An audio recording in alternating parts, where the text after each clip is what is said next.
Yeah, well done. As we go to work here, and that first pitch way up on Josh Smith. Jace Jung is once again playing him like he's bunting. Yeah, did that yesterday, and there's a strike, 1-1. This is rare in today's game where you just don't have a lot of bunting, and Josh Smith doesn't bunt a lot. Check swing foul. Now, I do think part of it sometimes is just A.J. Hinch. I don't want to say messing around, but A.J. loves a little bit of the mind games. Yeah. It's always kind of been his thing, the skipper of these Detroit Tigers. So now Jung backs way up. The 1-2 pitch, and there's the first ground ball of the afternoon. This one to second. Torres throws out Smith, one away. And here's Wyatt Langford. I say the first ground ball because the likelihood is we will see a number of those today with this man on the mound, Reese Olson. The changeup, that sinker, it absolutely is his specialty to get guys to hit it on the ground. Look at that number with the changeup. Now he gets over 75% ground balls. Yeah, this is arguably the best changeup in baseball in 2025 by the numbers. His fastball misses up and in here. 2-0 to Langford. Well, they play Wyatt pretty much straight away everywhere on the diamond, and he takes a strike here. 2-1. That's a pretty conventional look defensively these days.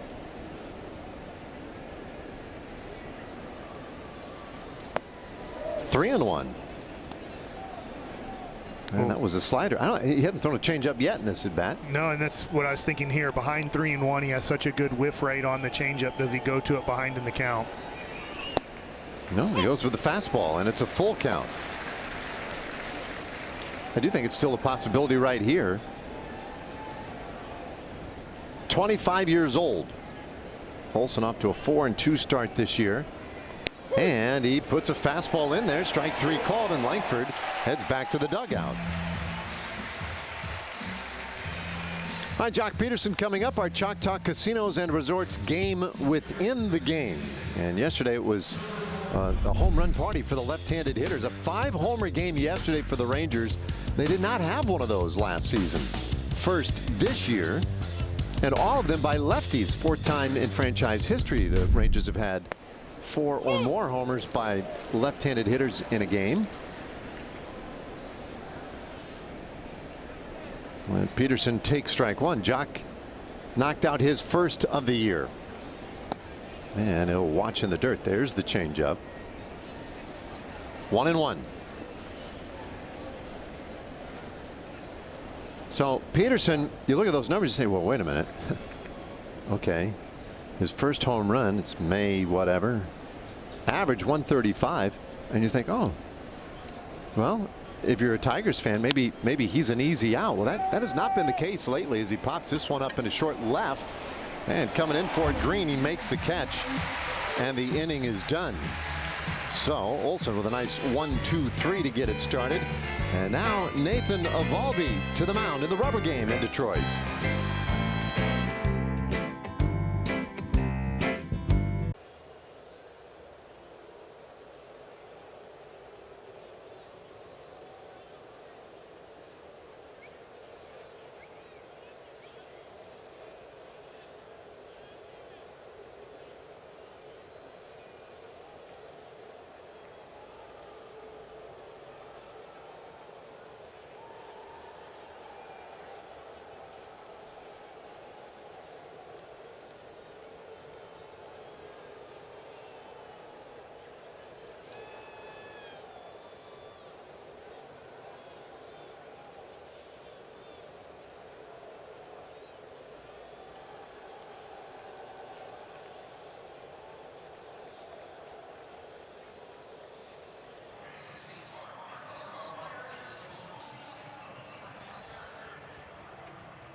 Well, Rangers went scoreless in their half of the first inning. Now the Detroit Tigers at 26-14. They have a 2.5 game lead over Cleveland in the Central Division. And today they will start it off with Kerry Carpenter, the right fielder, Gleyber Torres at second, and then Colt Keith DHing batting third. It's Green, Torkelson, Zach McKinstry in the middle of the lineup. Dylan Dingler does the catching. Jace Jung batting eighth and playing third base, and then it's Javi Baez, their center fielder, who hits ninth. Well, the veteran righty for the Texas Rangers, Nathan Eovaldi on the mound. He's 3-2 this year with a 2.03 ERA. That's sixth best in the American League, and a 199 batting average against. Arsenal, fastball, split finger, curve, and cutter. On that split finger, I believe he has 27 strikeouts already on that pitch. Well, he goes to work on Carpenter here, and he takes outside, ball one. Carpenter leading it off, and you can see those 9 homers. That's sixth most in the American League. A lefty who just feasts on right-handed pitching. And he is very much a platoon player these days, because they don't play him much against lefties. But he does do damage against right-handed pitching. Not looking to walk either. He's looking to hit. Here's a 2-0. And he goes after the pitch, pops it up into left field. And going out there, Duran coming in for it, Langford, and he makes the catch. Well, let's look at this Rangers defense, and we'll start with the guy who made the first play of the game. Wyatt Langford in left, Evan Carter in center, Adolis Garcia in right. On the left side of the infield, Jung and Duran on the right side, Simeon and Josh Smith. And doing the catching again today, Jonah Heim. All right, gorgeous day today. Gleyber Torres batting second today, and he watches a curveball. Ball one. I don't know if Eovaldi's been happy with any one of his 4 pitches so far. Yeah, and this last time, after he made the pitch, he went back and he immediately went to the pitch com to call his next offering. And that one misses off the plate. You can see he's not in his rhythm right now. He's not throwing the ball where he wants. He rarely falls behind on hitters, and both times here 2-0. Want it down, the pitch to Torres, and that one is up a little bit, fouled away.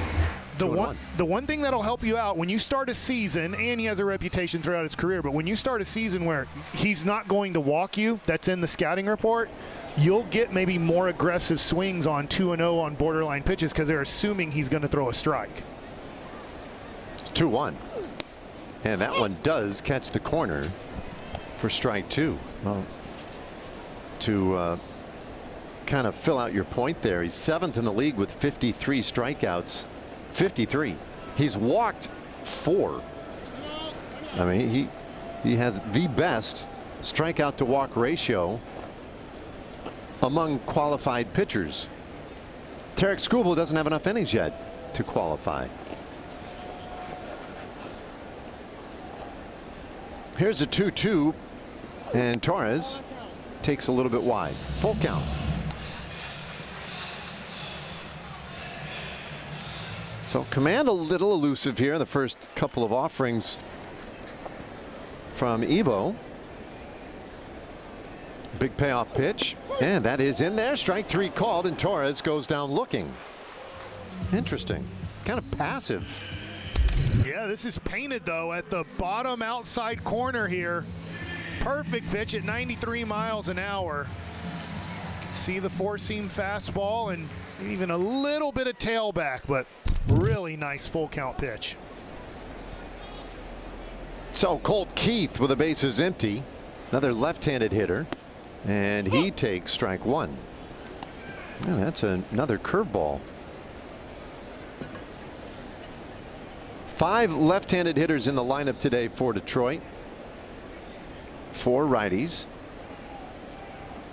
And a swing and a miss. There's the splitter. 0-2. Well, those 2 pitches were executed well to start this one off. This is where it's so tough to predict what Eovaldi's going to throw next. 2-strike offering.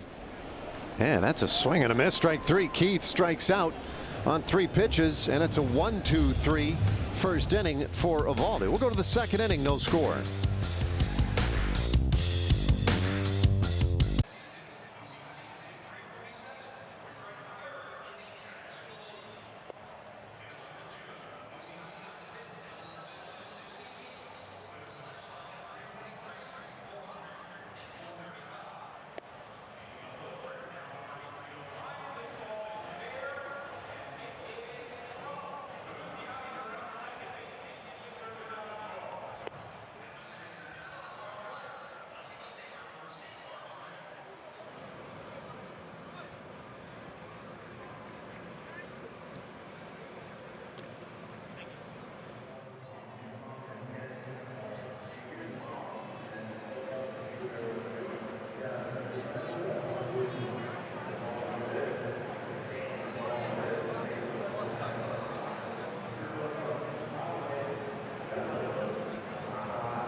At our T-Mobile coverage cam, that is our very own catching coach, Bobby Wilson, when he had a grand slam right here on Mother's Day in Comerica Park. And when I spoke to Wilson about it today, he said, I just remember that being all about my wife, Lori. I still remember wearing a wristband that had her initials on it that day. It was such a special day because of all the sacrifices that she made to allow me to do that and the support that kept pushing me, that kept me going, even through some really tough times in my career.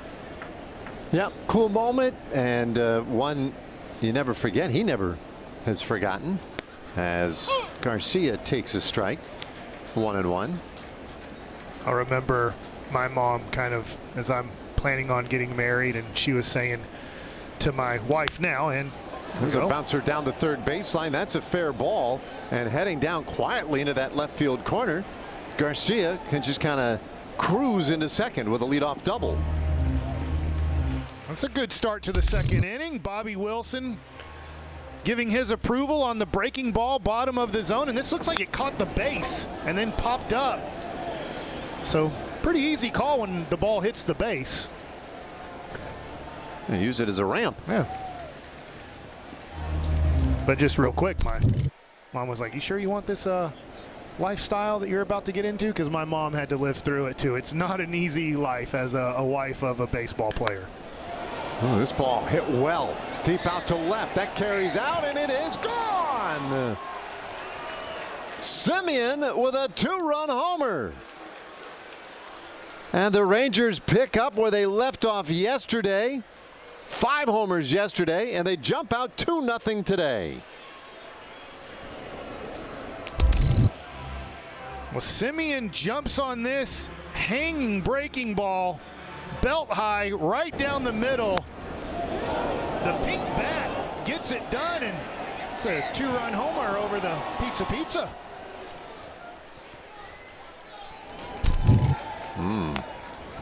Now Evan Carter. So big home run for Simeon, 3rd of the year for him, and he's needed a little tonic here recently. It's his first home run since the 22nd of April. And Evan Carter takes upstairs, ball 1.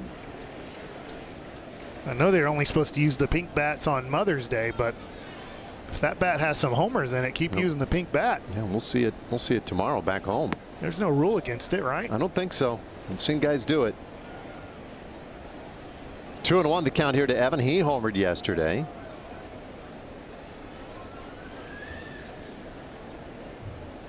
Olsen with a long hold, and now the right-hander delivers, and that catches the corner. 2-2. We know until 2 strikes, Evan Carter's not usually going to swing at balls on the edges. That's down low. Full count Carter. Yeah. Earns his nickname. He's been a lift since joining the club. 2 runs in, bases empty here, and the full count pitch. And that's fouled into the mitt. Carter strikes out, 1 away. This is a really nice pitch up on the hands of Carter in the zone. So if he doesn't swing at it, it is strike 3. Well, it brings up Josh Jung. With his mom in the stands on Mother's Day. His brother positioned down at third. And there is a fastball in there for strike 1 on Josh. He could really shock his brother and lay down a bunt to third base here. Ooh. Probably not with 2 strikes now, but brother was playing near the back of the infield dirt. That would have got him good. Yeah, that would have been awesome. Those two got the chance for the first time yesterday to play against one another. And so now again this afternoon, the 0-2, and that is up the middle. That's a base hit. Boy, that was really encouraging to see right there. Just the way he went about that, using the big part of the field, just poke it up the middle. That is a 2-strike approach. This is what I think the Rangers have been talking about on 2 strikes. That's a good breaking ball. You don't try to hit that ball hard. You just try to make contact and you see if you can find a hole. This is beautiful right here, and something that we have not seen from the Texas Rangers a lot in 2025. No, a la Luis Ariz right there. That was great. Short swing. Now Jonah. He'll take on the inside corner. It also reminded me recently of playing Seattle so much of Rowdy Tellez with 2 strikes. Man. Yep. Yep, I agree. There's Brett Boone, Rangers' new hitting coach. He's been with the club on this road trip. Just joined them in Boston on Tuesday. And it's not going to be overnight. It's not going to be a completely different style or approach for every player immediately, but it's definitely creeping in. You can see it. Little more relaxed approach, especially with 2 strikes. Guys just trying to put the ball in play. We've seen it with Adolis Garcia. That was an excellent moment. Just a moment ago there with Jung. Yeah, they're not always going to be base hits. Sometimes No. they're going to hit out. They're going to line out softly to a second baseman or a shortstop. I mean, you can see it, but it's super rare if you get an error on a strikeout. But if you put the ball in play, guys might make mistakes. Ball might find hole. This one hit well to left. Takes Green back several steps. He makes the catch. And that's out number 2. The other thing, too, the Rangers throughout this season have not worked the starting pitcher and got the pitch count up. When you start taking 2-strike approaches like that, letting the ball get deep, trying to make contact with 2 strikes, that pitch count can get up on the starting pitcher, and now you find him in the 5th inning with over 80 pitches, maybe even getting close to that 100-pitch mark where they have to take him out. Here's Duran. His 10th game with a big club this year. In his first 9 games, very sporadic playing time, and that has led to a 1 for 16 start for him at the plate. Jung leading off first. And is quickly 0-2. Well, if you're watching yesterday's game, they did change the fielder's choice into a base hit yesterday, right? The ground ball he hit the shortstop that they threw to try to get Langford out, they ended up changing that to a base hit later. Yeah, it's first hit of the year, right? Yep.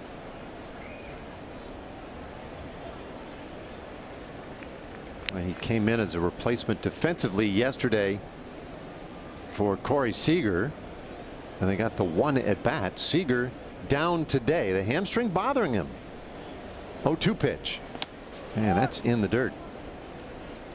And that was really the big news today before the ball game. After the day Seager had yesterday with a couple of home runs and a double, you thought, all right, well, here we go. And then he wasn't in the lineup today, and he had just missed 2 games prior to yesterday. So you thought, uh-oh, it came out early yesterday. Anyway, the hamstring bugged him, and so Bruce Bochy giving him the day off today, and hopes that that we'll be able to get him back in on that homestand. We'll see. 1-2 pitch, and that's lined foul. Duran stays alive. Yeah, good job. That changeup is at a 54% swing and miss rate, and to be able to make Olsen in this inning a little bit of a longer inning, throw another pitch. And this will be his 22nd of the inning. 2 runs already in. And the pitch. That's high. 2-2. A 25-year-old in his 3rd year in the big leagues, made 40 starts the last 2 seasons, and has been really consistent and very good. Pop foul back toward us. And that'll be a little short of our position. Stays 2 balls, 2 strikes. Good at bat. It started kind of funny, right? 2 quick strikes, chased a changeup in the dirt. Let's see what they try here. 2-2. And there's the curveball buried. A throw down to first. Oh, and they got Jung. Jung is saying, hang on, check upstairs for replay. The Rangers may want to challenge this. Bochy's asking for a moment to get word from upstairs. And yeah, they do want to challenge it. My sense said he was back in. Yeah, it's going to be close. The tag was around the waist, and his foot hopefully got to the base before that. On the field is out. Texas is challenging. Looks safe. Yeah. Yeah, I think he's going to be safe based on that last view. His foot. Yeah, I think he's in. I think so too. So that could be a little bit of a break. That was about to be a bad break. Rangers using their challenge here. Do you think it matters at all that they've showed it on the big board and the Tigers have all ran back and taken their position? Like, I'm pretty sure we're going to get this overturned as the Tigers, there's 8 guys on the field who went back to their position knowing that he's safe. Yeah. Yeah, normally you'll hear the crowd roar one way or the other too. They were very quiet. It's like, oh, yeah, he's safe. Yeah, I got you Tigers fans roar. I love it when you keep up, Mike. After review, the call on the field is overturned. Runner's safe. Texas will retain their challenge. Yeah. Hey, by the way, we haven't gotten many of those right. No, I don't even know if we're not probably even close to 50% at this point. Nope. That feels really good. Now a ball in the gap should score Josh Jung easily as he's going on the pitch. Yeah, this is interesting. Wouldn't that be a big lift to convert here? 3-2 and another foul ball. Boy, Duran just posting a terrific at bat here.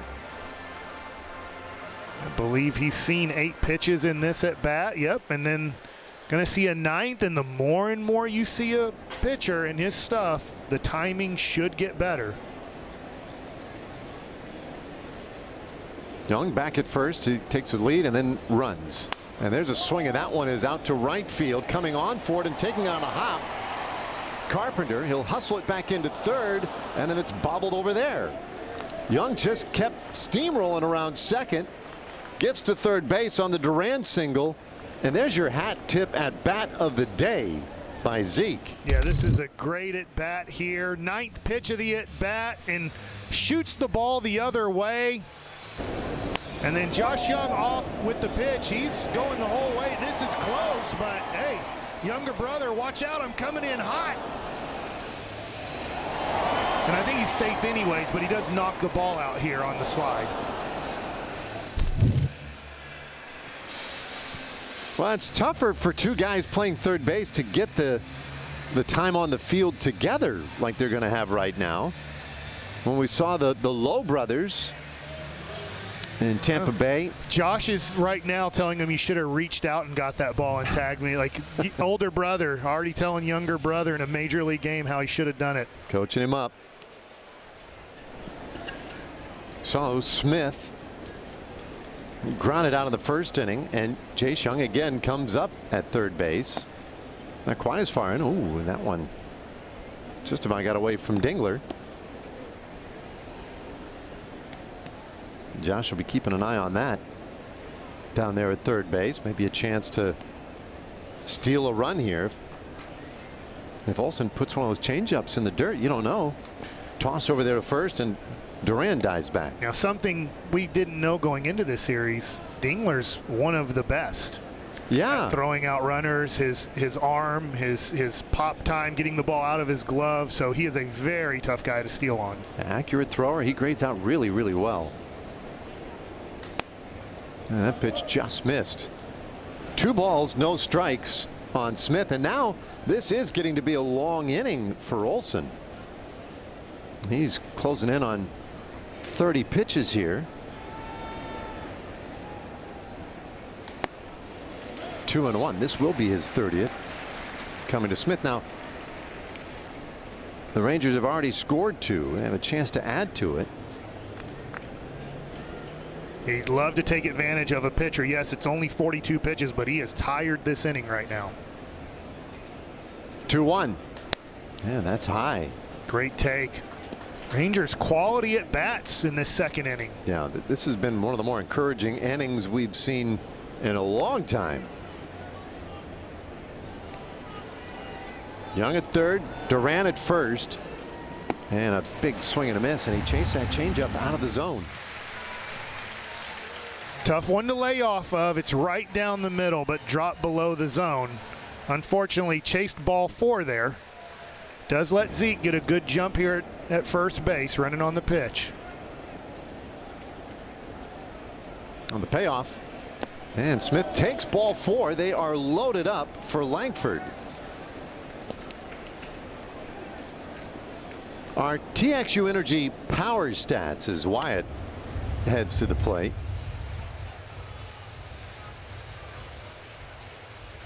And there you go. You look at the comparison the last 2 years, and through May 10th, the on-base percentage a significant jump. I mean, it's been a much better start for Langford. You remember it was a slow start for him last year, at a great finish.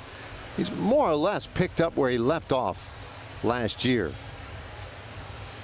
Yeah, the improvement that he made throughout last season. As around this time, there was kind of thoughts of, should the Rangers send him down just to get work in AAA? It's very tough to pretty much go straight from college to the major leagues, no matter how talented you are. But as the season progressed, he kept getting better, and now he's in a situation where he could kind of blow this game open.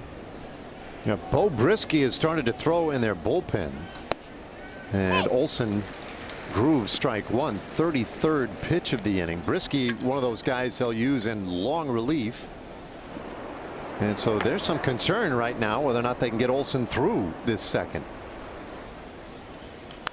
Langford sends it foul. It's no balls and 2 strikes. All right, he's going to have to battle like Zeke did. This is Zeke's situation, and battled and got a hit on the 9th pitch. Langford struck out looking his first time up.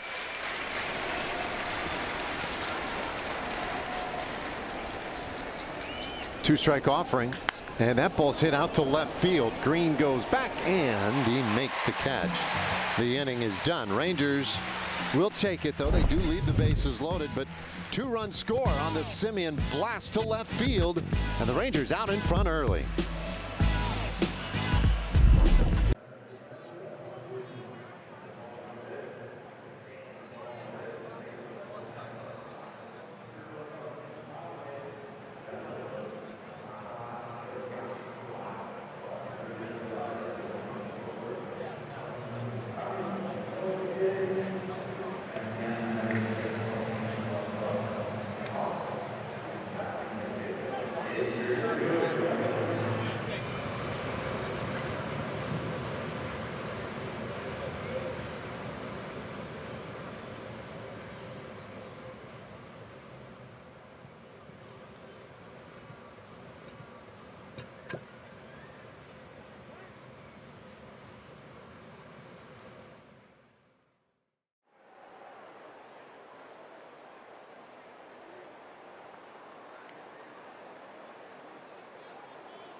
Let's get our Chevy under the hood, and we're looking at brothers here. Josh and Jace Jung, ninth set of brothers to appear in a major league game against each other on Mother's Day. This is since 1969, and before the game, we see the gift to Mrs. Jung. Josh and Jace given the jerseys there and the Mother's Day bat from Marucci. Great moment for a family. Ninth time. Quite a few brothers have made it to the major leagues, but only ninth time to get to play each other on Mother's Day. Yeah, that's pretty cool. Really? Valdi now working with a lead, and he goes 1-1 here on Riley Green. It's really nice that mom didn't have to choose her favorite son, too. Well, they did make that easy, yeah. Yeah, because if Rangers were in Texas right now and Detroit's here, now she has to make a choice on which son to see. Inside 2-1. Oh, I got you. Of course, you know, it's Mother's Day, so she probably just have to avoid both, right? Yeah, just stay at home. Yep. I refuse to choose. Yeah, I won't do it. Just put the TV on both broadcasts. Here's the 2-1. And that's just a smidge high. So Valdi, he was a little perturbed with himself in the first inning. Although he did go 1-2-3 on just 12 pitches, got a couple of strikeouts. The results look great, but you could tell he wasn't a huge fan of the way things were working for him, and he gets a big pitch in right there, full count. His last at bat to Keith was nice. That was a long inning when you're kind of not in your rhythm to start the game. You love that you got 2 runs, but trying to find that rhythm to his pitching. Well, this ball hit high in the air, deep out to left center field, and that one carries back to the fence. Taken off the wall by Carter. He'll hustle it back in, and Green just missed a home run. He'll have to settle for the leadoff double. This ball is split finger here, and this ball is hit in a similar area that Green hit a homer against Jacob deGrom. This one a little bit more towards center field, and this one just a foot or two away from being a home run. Nice play by Evan Carter, though, to kind of get the rebound in quickly, because Riley Green off the bat was running hard. So now Torkelson, and he takes outside. Torkelson having such a great year for these Tigers. I mean, they were borderline ready to give up on him. But now you got a guy who's 3rd in the league in homers, 2nd in RBIs, 6th with 11 doubles. It's had a huge start, and he rolls one here to shortstop. Duran throws him out, and that's the first out of the inning. Well, and it's a huge out, too, that you get as a pitcher. You're trying to get, if you're not getting to 2 strikes and a strikeout, trying to get something to the left side as an out, so Green can't move to third base.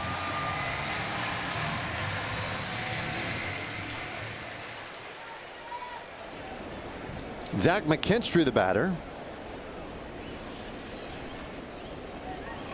.281 average for him, and he'll shoot it the other way, foul out of play. 2-0, Rangers on top. Rangers won yesterday 10-3, the final score in last night's game.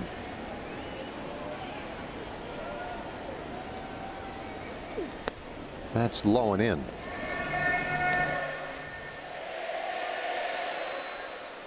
Now, the opening game on Friday, a pitcher's duel. The Rangers were on the short end of that one, 2-1.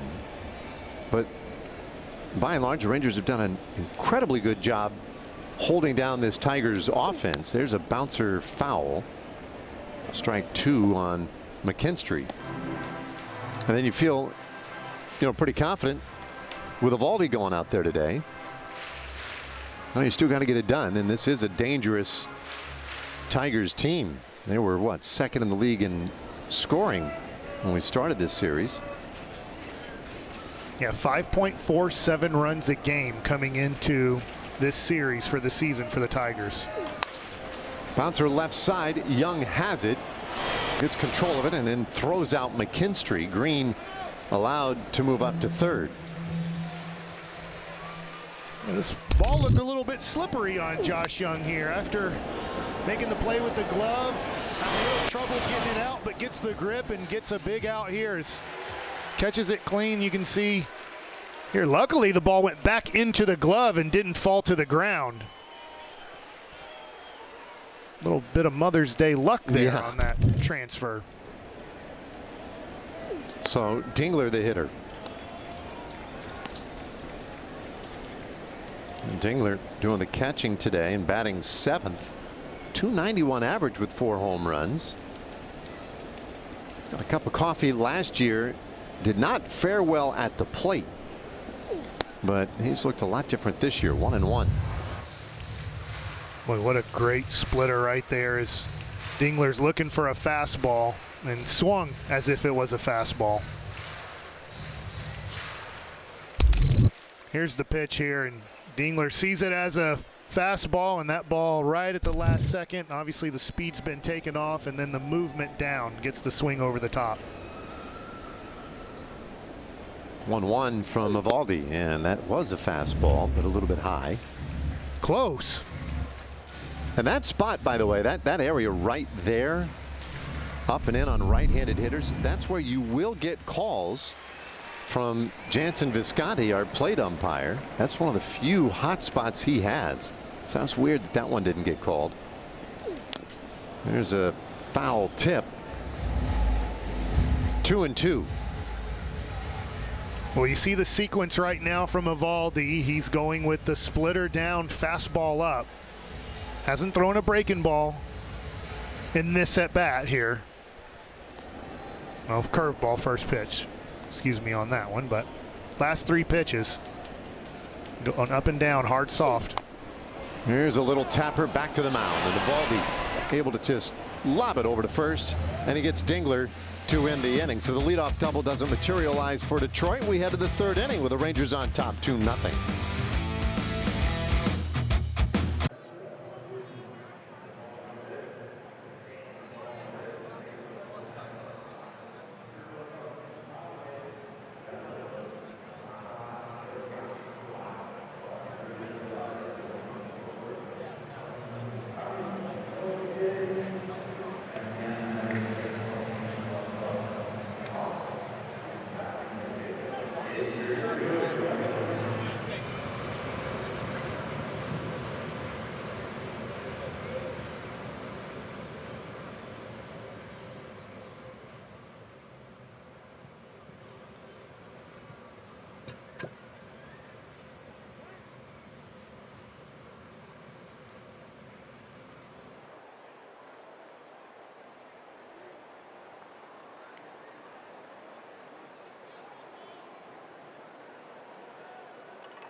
Theme night tickets will get you a co-branded True Brand Texas Rangers 1972 throwback white cap this Tuesday, May 13th. Rockies versus Rangers only when you buy your tickets at rangers.com/theme nights.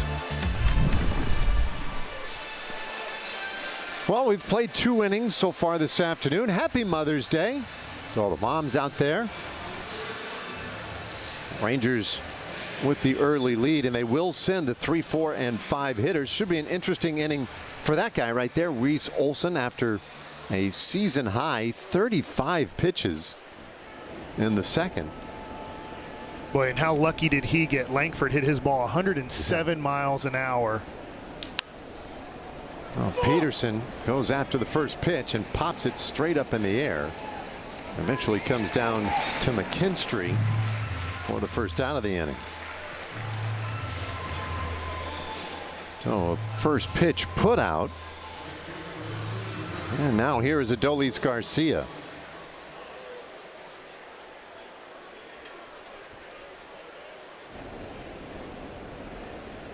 Garcia had a double in the second. Smashed his right over the third base bag and rolled down into that left field corner.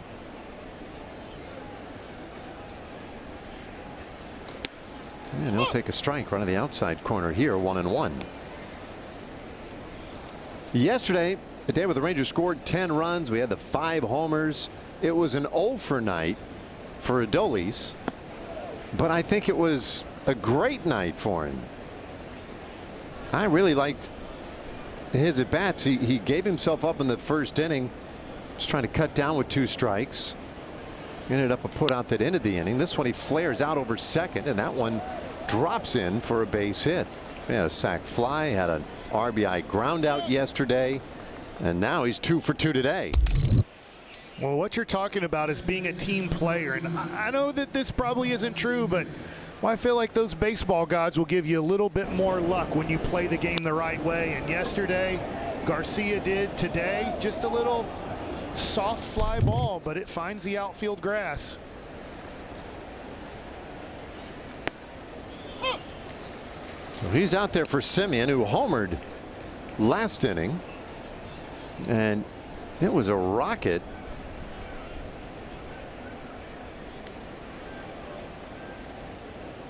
Gives him 17 RBIs now for the season, and he swings through that one. It's 0-2.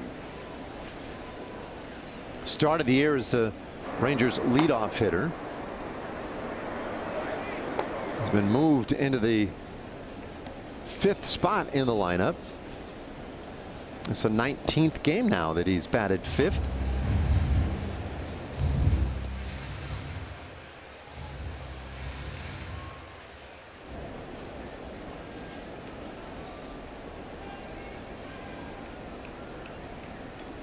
One for 3 yesterday, couple of walks, drove in a run, and there's a throw over to first. Garcia able to get back in there easily. He might have been leaning there, got back easily, but you only have one more pick for the most part in the rules, but this is one of those where you might want to double up on your picks. There's a swing and a miss. Semien strikes out. 2 away. We've got a moment now for Academy Sports and Outdoors.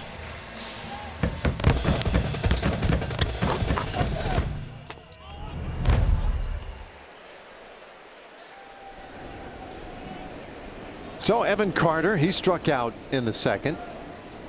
And Olson's first pitch. Garcia was running on the play. The throw goes into center field, and Adolis will stay at second with a stolen base, his 5th of the year.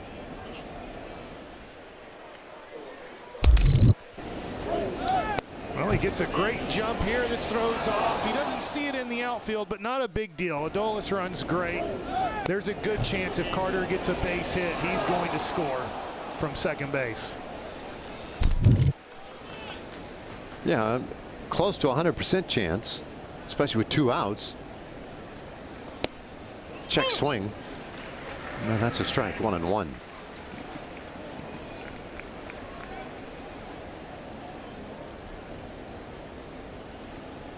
Interesting, nearly half of Carter's hits in the big leagues have gone for extra bases. There's 1 and 2 on Evan. He was recalled from AAA Round Rock on Tuesday at the start of this trip in Boston. Homered yesterday.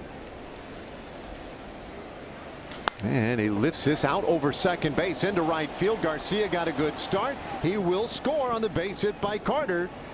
And the Rangers add a run. It's 3-0. 2-strike hitting. Stealing the base, getting into scoring position with 2 outs, and then taking a changeup. That is a good pitch. You're going to live with that pitch on the mound forever. But Evan Carter lets the ball travel deep. He just puts the bat on the ball. That's all he does. And he finds the outfield grass and finds an RBI. Well, another really encouraging inning, and there's a strike to Josh Jung. So Carter, he does have good speed over there at first. Jung had a base hit in the second inning.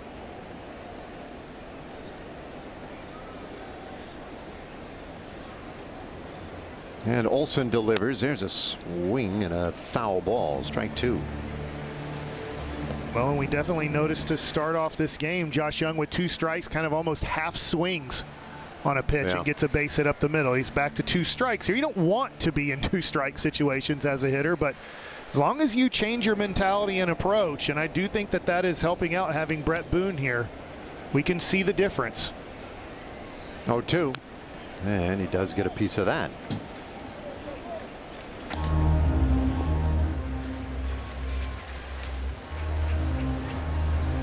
Yeah, there's no question that Brett Boone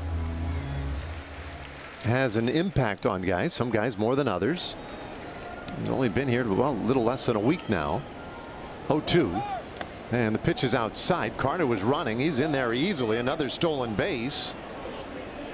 Carter's first of the year. 2 in the inning, though, for the Rangers. We're talking about Dingler's arm. I know these haven't been the 2 best throws, but that's a tough one with the ball in the dirt to come up with this ball here, scoop it, and then make a perfect throw, and throws a little bit short, and Carter makes it in. Another base hit should score another run. And that's outside and gets away from Dingler. 2-2.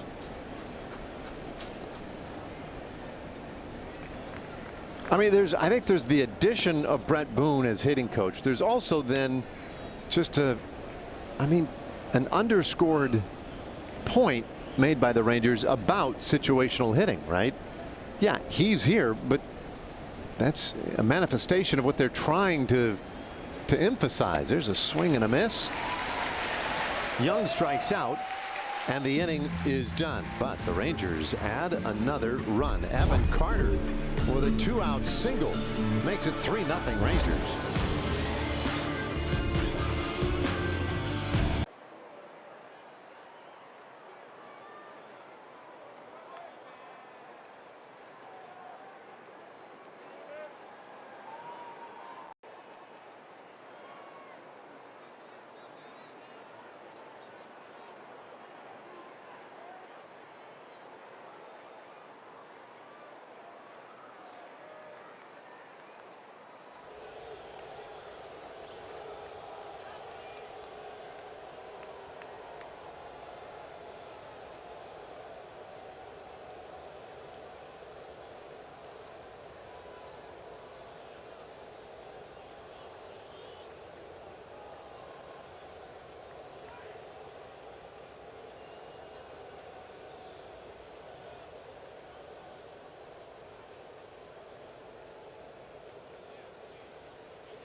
Rangers up 3-0. We head to the bottom of the 3rd inning, and let's take a look at our Ford leaderboard. And how about the starting pitchers for the Texas Rangers this year, allowing 2 or fewer runs per start this season. The Twins at 31 lead Major League Baseball, but the Rangers tied with 2 other teams in 2nd place with 28. And they have been on a really nice stretch. For about 15 or 16 games, I think they've only had 2 starts that they haven't done that worth allowing 2 runs or fewer. It's just been every game started, for the most part, has been a game that the Rangers have a great chance to win based off the starting pitching. And it's been a lot of fun to watch, and again against some really good teams, some great offenses, especially on this trip when you look at Boston and Detroit. DeGrom was magnificent yesterday. And Eovaldi, gets a corner call. 2-1 to Jace Jung. Young's first at bat of the game.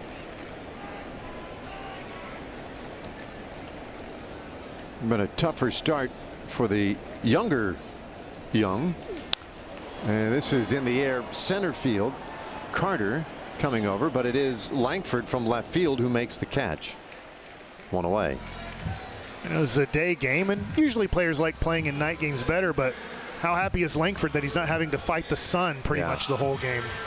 Yeah, much different conditions for left fielders today. The other thing too is the way the batter's eye works on a straight up day game like this, not a twilight game, but you'll see that's a really nice batter's eye during the day. Dark green. Yeah. It's when you get to mid to late afternoon and that sun starts to reflect straight off that batter's eye. It's not nearly as good as Baez takes strike one. Yeah, usually outside day games you get to around 4 o'clock local time, and that's when the shadows can happen at home plate. Can be tough to score late in day games in outdoor venues. And this is the beauty here in Detroit, Comerica Park. Another really nice crowd. 1-2 the count on Javi Baez.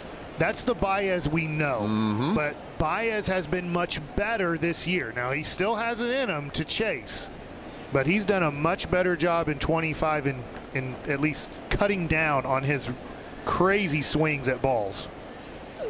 And he swings and misses at strike 3 here, and that's a third strikeout for Eovaldi.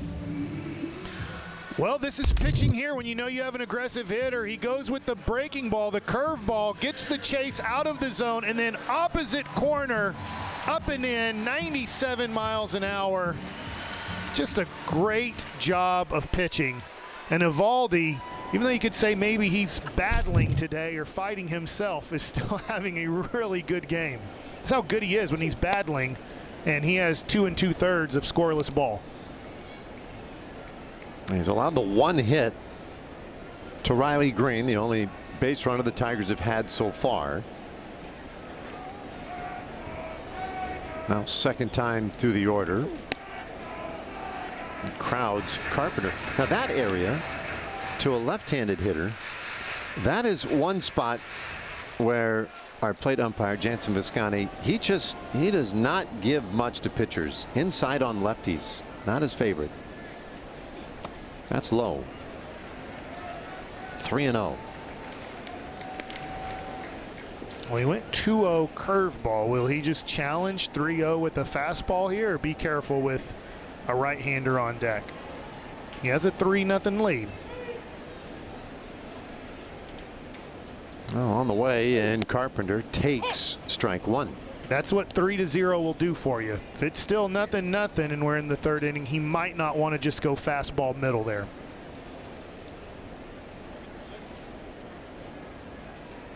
Carpenter uses his timeout. He's 3 for 6 in the series, including his flyout earlier today. And he pulls that foul, full count.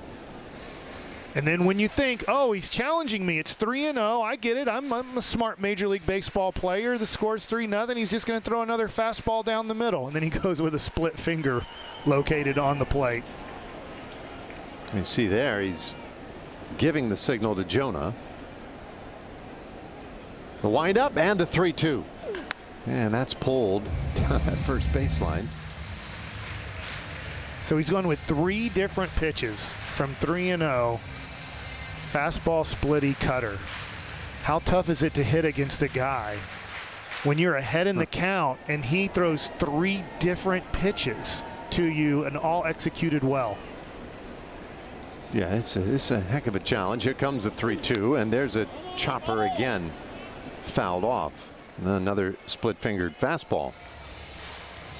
It's not unlike Tarek Skubal, who we saw on Friday for Detroit, who has 4 well above average pitches, and he's more than happy to throw it at any point in the count. Evo's kind of that way.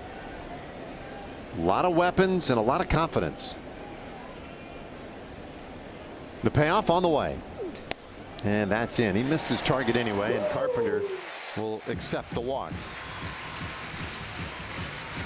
Well, you can say he earned that there. That was not a big miss. Obviously, Eovaldi's not happy because he worked so hard back from 3-0 to give himself a chance to have a 1-2-3 inning. He doesn't get it done. He walks them, but part of pitching to a good team. Detroit's a team that does draw walks. Maybe you haven't noticed it in this series because the Rangers' pitching has been so good, but this has been a disciplined hitting team, the Tigers. Yeah, they had some numbers that were just mind-blowing to me. Some of the guys who had made huge jumps this year in their walk rates. Carpenter is leading off first, has not stolen a base yet this year, and that pitch is outside to Torres. 2-0. Eva, he's just had that look all day today, like a frustrated parent. You know, just like, come on. But he's dealt pretty well, and this one is hit out to left center field. Langford calling for it. He'll make the catch, and the inning is over. So 3 innings in the books, 3 shutout for the Rangers ace. Nathan Eovaldi as we head to the 4th inning, 3-0.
Welcome back to Comerica Park. I'm sitting here with Mary Jung, mother to both Josh and Jace Jung. Mary, I mean, this is such a special moment for you, but I notice you're wearing your split jersey right now. Now, this is the one that the Rangers gave you, but I saw you earlier this series. You have one yourself. Now, I read that you're also a little superstitious. So at what point did you feel confident putting in that order?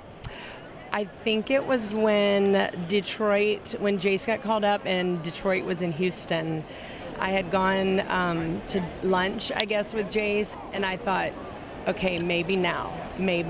But it took me a long time to put that order in, just because it's baseball. You never know. Like, injuries happen, you know, players up and down, you never know. So I finally made that call.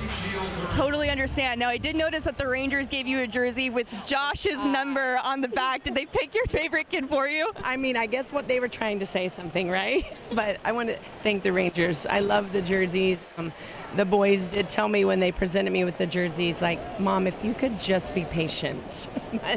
Because I reached out to both boys a few weeks ago and asked, do you know anybody that I could maybe talk to but not order? And it was crickets on both sides. Never heard anything. I'm like, that's just guys being guys. And so I'm like, if I want a jersey, I have to do this myself. So I kind of reached out. Tara Simeon, my Ranger people, and she actually got me in touch with a lady that did Nate Lowe's moms. So that was kind of how that all came about, and I reached out and told her I was interested, but, you know, we didn't have to rush anything, but she did. She got it to me, and it was fabulous. Well, now you have multiple jerseys. You can never have enough. I love it, so. You know, having one son make it to the big leagues is such an accomplishment, but to be able to share this moment with both of them on this day, just what does it mean to you? I mean, my heart is just exploding. I mean, I couldn't ask for a better Mother's Day gift. To watch them, we're all in the same place to begin with, but then to watch them live their dream, do what they love to do, like, I couldn't be more proud. We've gotten to know Josh as a baseball player, obviously, through the years. And this past week, we've gotten to learn a lot about what his experience was like as a brother. But just from your perspective, what was he like as a big brother? He is the best big brother. I mean, yes, they were competitive. They had their moments growing up, but really watching them college, post-college, like he has taken Jace under his wing and he laid out a blueprint for Jace. Jace just had to follow it, like, you know, like follow directions, the second child. But he did, like, he's helped Jace along the way. They have the same job. They can lean on each other. You know, you have 4 punchies in a day. You can call your brother and go like, I didn't see the ball today. And the brother totally understands. So it's been wonderful. It looked like you might have even been coaching him up a little bit when they were on third base together. I took so much video of that. Like, we've been waiting all weekend for that moment. Just who's going to get to third first? Because we joked the other day, like, I asked both of them, if the ball's hit to you, are you throwing him out? And of course, it's like, yeah, you're not getting a hit off of me. So both of them were ready for a ball, but then to watch him get there, I can only imagine what was being said. At first, we thought maybe Josh cleated Jace, and I'm like, okay, that's not very brotherly. So I'm not sure. We'll get the scoop later. Yeah, I'll make sure to ask about that post game. Thank you so much for the time, Mary. We appreciate it. I appreciate it. Thank you, guys. All right, back to the jerseys. Back to you, Dave. All right, that's awesome. She is kind of the guest of honor here today, in my mind. Like, a lot of fans here, everybody enjoying a ball game, and a lot of players involved. But let's face it, she is the guest of honor. All of this is happening for her to watch her 2 sons play against one another in a big league ballpark. Special moment. I wonder who's more emotional when things happen for their sons, mother or father? Moms. My moms are almost always, right? I think in sports moments, I get more emotional than my wife. Well, do you have control over yourself at the games? There's a bouncer foul. Sometimes. Oh, okay. All right. I feel like my experience has been with other guys that sometimes, or maybe in a very general sense, that we've had perhaps an ability to control the emotions there publicly, where moms don't always care. They're like, no, I'm going to be loud and I'm going to make my point. There's strike 3 called on Langford. 2 gone. Well, Rangers have a couple of men on here. The double by Duran, Smith hit by a pitch, and Olsen once again trying to pitch his way out of trouble. And Bo Brisky, he might be running out of juice in that bullpen. He's warmed up. Man, this is his 3rd inning to warm up. There's a broken bat roller foul and a lost bat for Jock Peterson.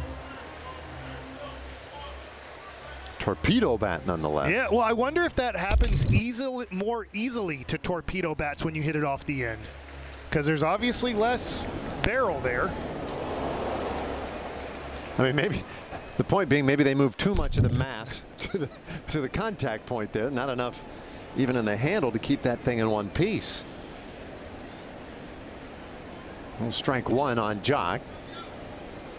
He's flat out to left, popped up to short, and he takes outside. 1-1.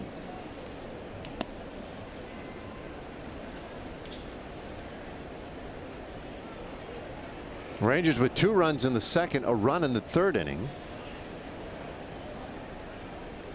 That is not a torpedo bat. The new bat.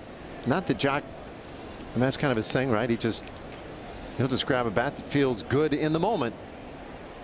He's not all that particular. No, that is a torpedo, isn't it? A little torpedo there at the end. There's more. There's some other ones that are more torpedo-ish. Ground ball, second base, and Torres throws out Peterson to end the inning. Rangers strand a couple in the 4th. Olsen laboring through this one, and the Rangers on top 3-0.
now for our Coors Light, beating the pressure. And hey, last night, Rangers turned 3 double plays, most this season, first time since August 7th, 2024. And we thought maybe we'd be getting in this note earlier in this game, but Eovaldi hasn't had a runner on first with less than 2 outs. But talked about it yesterday, Dave, at least you did. You talked about the team defense this year has been much better than 2024.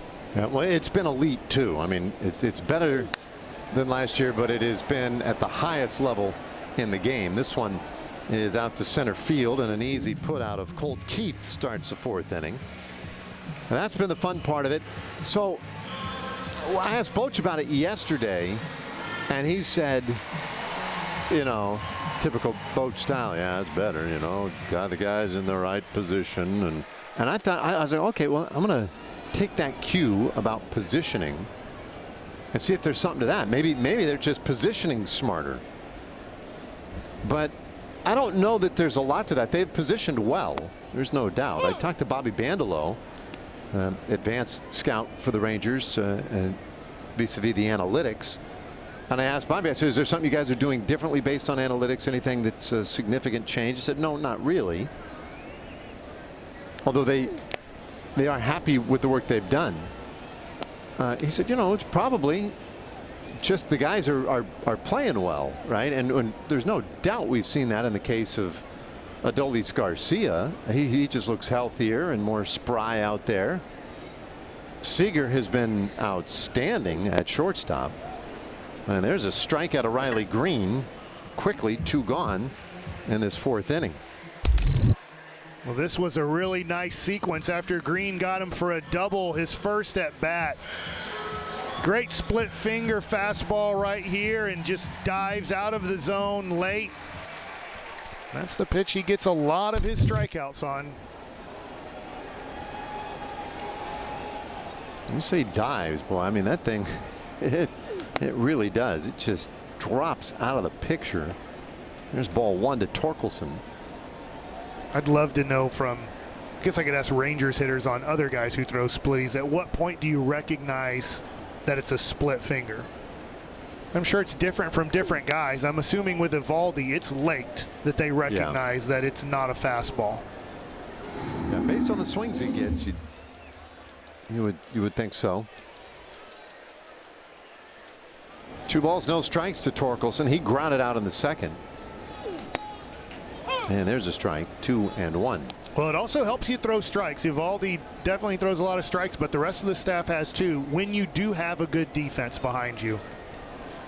We'll say the right things in interviews, but we know inside our head if we have a good defense or not behind us. This one lined into left field. That drops in, a base hit for Torkelson.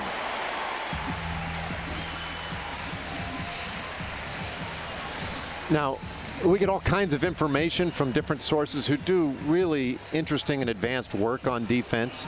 And it's long been kind of one of the more elusive things to really track statistically. But I'd say there's one measurement that makes a lot of sense to me, and that's just defensive efficiency. And it's just basically the percentage of balls in play turned into outs, right? I mean, that's ultimately the goal. And the Rangers are, you know, right among the best in baseball in defensive efficiency. So that's one good measure. I think the other one you might look at is BABIP for your pitchers. In other words, batting average on balls in play. So league wide, the average is 290. So if a ball is a fair ball, it has a 29% chance of ending up being a base hit. Not against the Rangers. The BABIP against Rangers pitching is 277, so that's a little bit ahead of league average, which means that they probably are positioned a little bit better. Right? They probably have found some areas where they can take hits away. Can I add something to that? Yeah. I feel like the Rangers starting pitchers, led by, I'll say, Eovaldi, DeGrom, and Malley, and a little bit of Patrick Corbin, but mostly those 3 guys, they have a low barrel rate percentage, so when guys are hitting the ball, they're not hitting the ball hard. Yeah, I think that's fair. 1-2 pitch, and there's a swing and a miss. And McKinstry strikes out for the final out of the inning. Well, Evaldi is striking out Tigers tonight. This one on the split finger, the last one on the curveball, and the Rangers hold a 3-0 lead.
Well, Rangers enjoying a lovely Mother's Day at the ballpark today. 3-0 lead as we go to the fourth. Garcia, Simeon, Carter. They will all bat here in the fifth inning. Adolis has had a great day at the plate. 2 for 2, 2 runs scored. New pitcher in the game, Bo Brisky, takes over. So, and they'll try to get some innings out of Brisky. He deals low here, ball 1.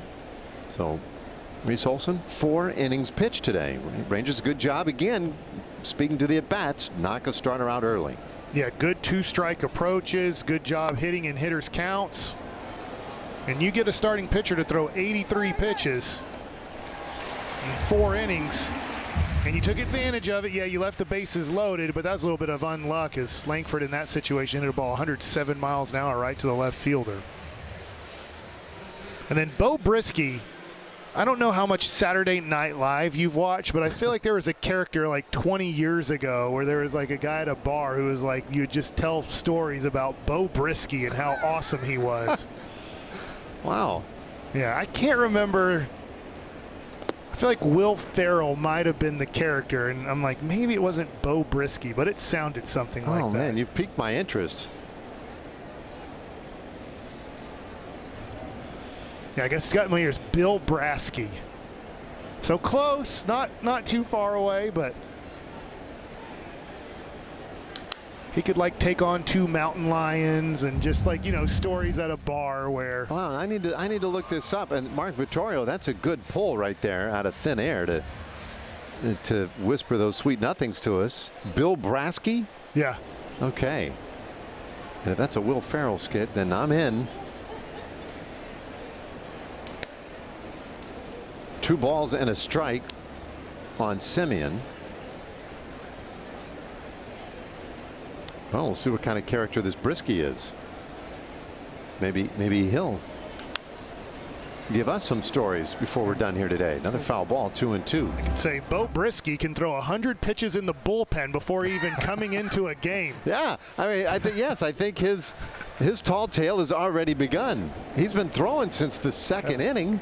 He just goes to the bullpen and starts throwing the whole game until they bring him in. So this is 4th inning of work, just the first in the game. Here's a 2-2, and that's outside in the dirt. Full count. Obviously, he's not throwing all that time out there in the pen, but yeah, he was up early today, and that was in part because of that really long 35 pitch 2nd inning for Olson. This one on the ground, up the middle, sliding stop by McKinstry, hops up and makes a good throw. And that's buzzard's luck there for Simeon. That's a really nice play.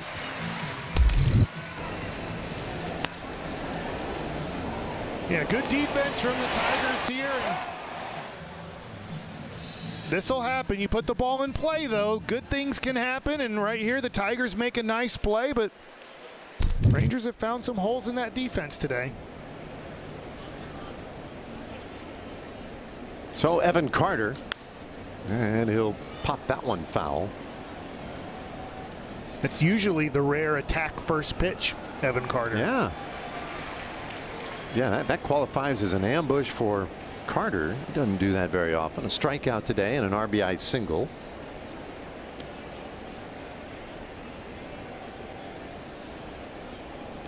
In the dirt, 1-1.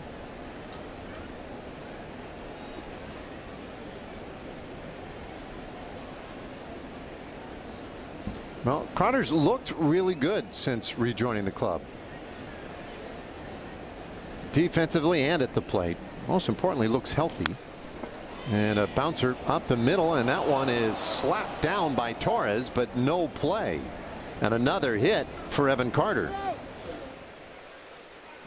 Well, with Carter's speed, this was going to be a hit. Even if Torres comes up with this clean. It's a bouncer up the middle. Good effort here from Torres, and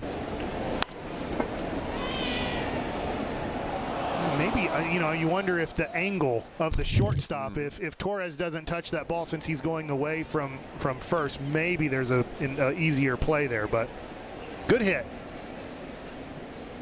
So Jung with a chance here with 2 outs, and he'll take low. Josh has a base hit. That was in the second inning. A 2-strike single right up the middle. Struck out on the third. And there goes Carter, and the swing, and that's a drive left field. Green looking up, it is gone.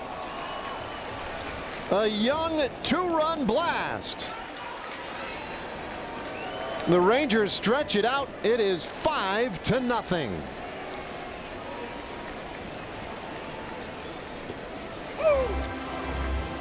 Happy Mother's Day.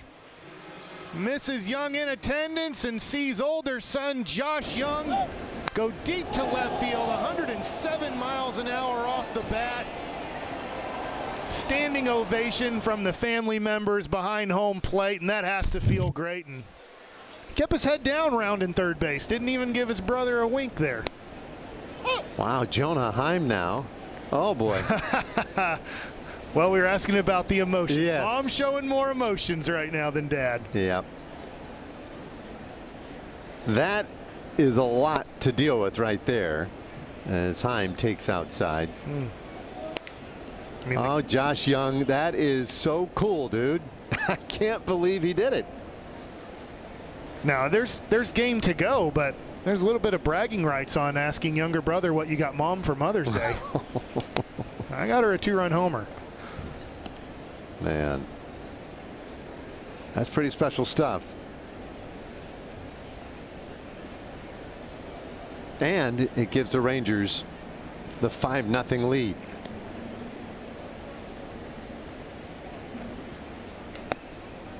There's a ball just a little bit wide. 3-1 now on Jonah. The Rangers have already made the Tigers throw 100 pitches in this game.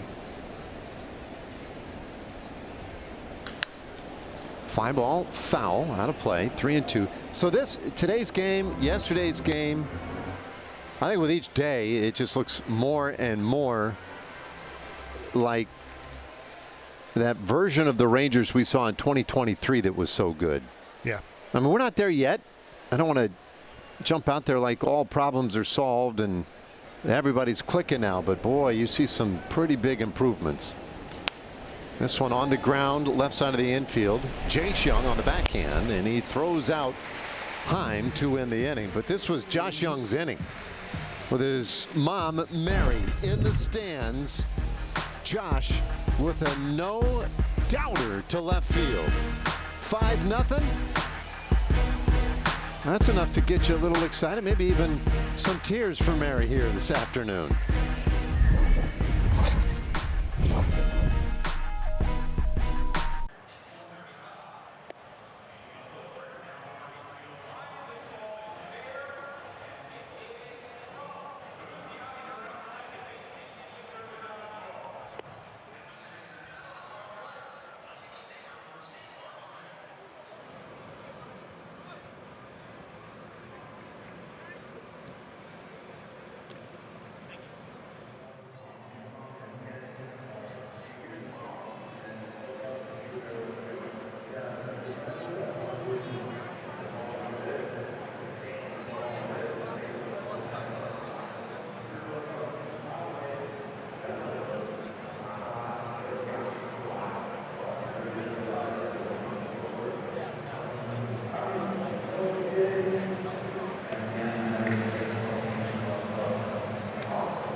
All right, Eovaldi now working with a 5-0 lead.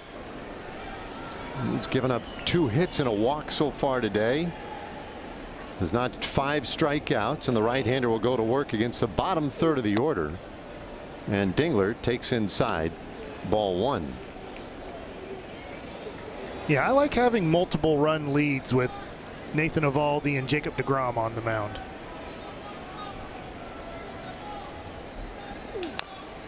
One fouled straight down. Yeah, it's starting to feel kind of similar to yesterday's game that way.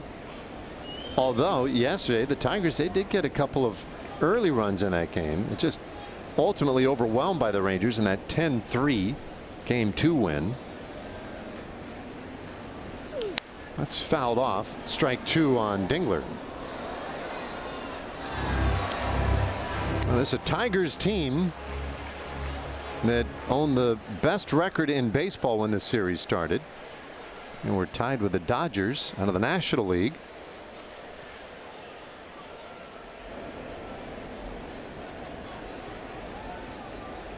They are still tied with the Dodgers for the most wins in baseball, but no longer the best record. There's a bouncer down to third base. Josh Jung picks it up, throws to first in time, and Dingler erased one away. The best record in baseball now belongs to the San Diego Padres. Padres at 25-13. The National League West is insane. It really is. You have 4 teams with 21 or more victories in that division, and then you have the Rockies at 6-33. They are off and tracking for a worse season than last year's White Sox, which were easily the worst of all time, at least in the modern era, since 1901. And the Rockies are trying to smash that record. The 1-strike pitch, that's inside, 1-1. Well, the Rangers come home after this one, and they play the Rockies. And I'll say, we were in Colorado last year. We owe the Rockies 3 losses, because that was kind of a not knowing it at the time. That was a big turning point in the Rangers season last year against the Rockies, thinking you're going to win 2 of 3, if not all 3, and just explode offensively after leaving Oakland, and it did not happen. And from that point, the Rangers struggled offensively. Could you imagine these 2 games here?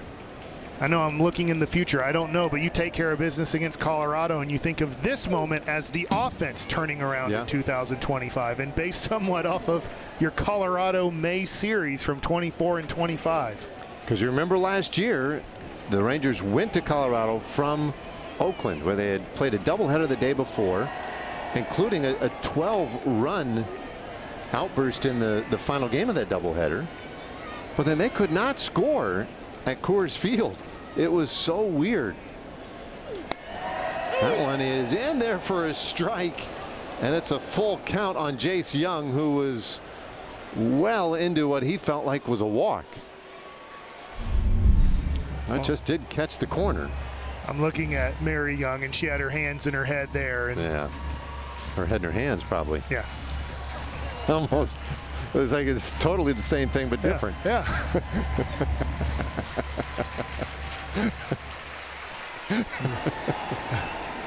Oh, she can't watch. Oh, the agony. The 3-2. Oh, strike 3 called. That is a tough at bat for Jace Jung, and the fans don't like it. 6th strikeout for Eovaldi. Well, let's watch the location of this 3-2 pitch, and it's probably below the zone, but the Rangers get the call. Jace not happy with it, understandably so.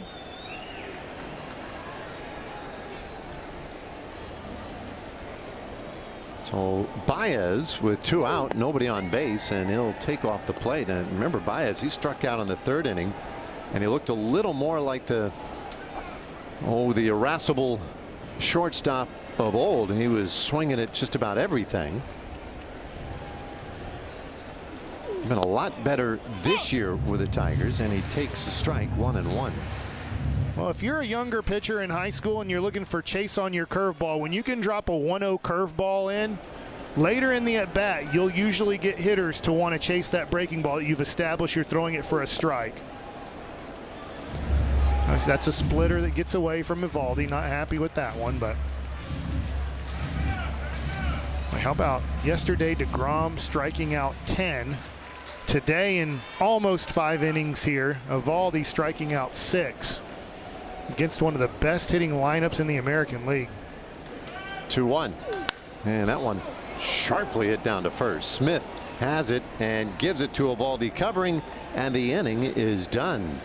The Rangers right-hander continuing to cruise a 1-2-3 fifth inning. It's 5-0 Rangers.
Rangers baseball on RSN is brought to you by Choctaw Casinos and Resorts, the official casino and resort of the Texas Rangers.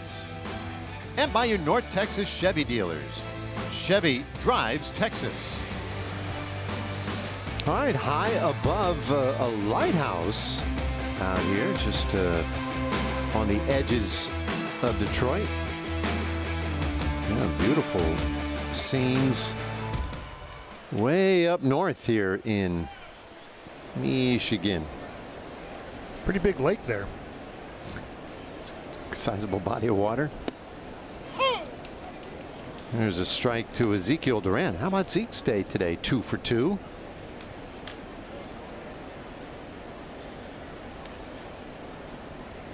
It's great to see him carrying over those at-bats he had in AAA.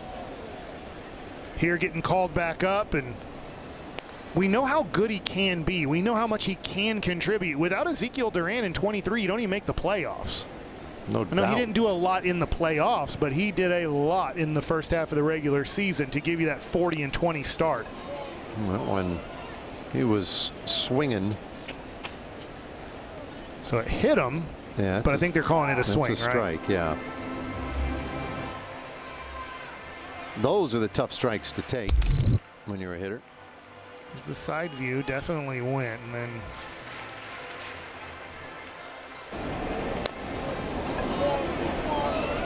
not fun. No, Josh Fields, athletic trainer, out there to make sure he's okay.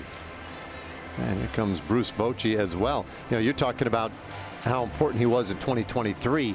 The biggest contribution was first half, right about this time of year, filling in for an injured Corey Seager. And partly because, well, you almost didn't feel the loss of Seager with the way he played. He was hitting for power, average, playing good defense.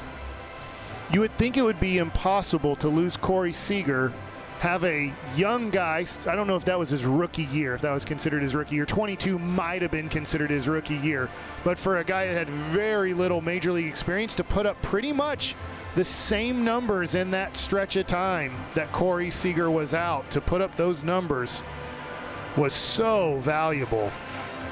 And I think that ball probably got him on the elbow where it kind of numbed his forearm and hand and fingers down there. And you never know what this season's going to entail and how much Zeke Duran, if he can keep doing this, if he has some nice games hitting, that he can maybe become a more, I don't want to say everyday contributor, but getting to play more than maybe what he was getting to play last year. Watch one low, 2-2. Well, certainly the Rangers have been in a spot lately where if you can hit, you're going to get in the lineup. 2-2. And he got underneath this one, a pop-up right side of the infield, and that'll be handled by Torkelson, one away. All right, yeah, it seems like a really good time for Budweiser.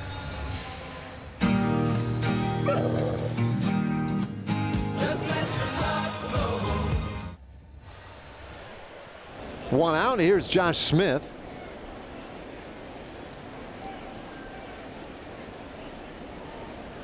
Smith has walked and been hit by a pitch today. Also grounded out. He rips that one foul.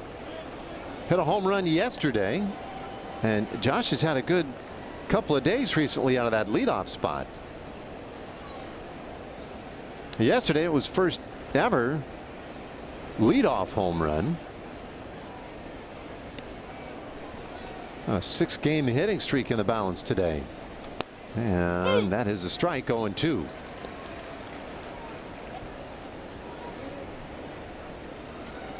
Rangers having a good offensive day so far today with the 5 runs on 9 hits.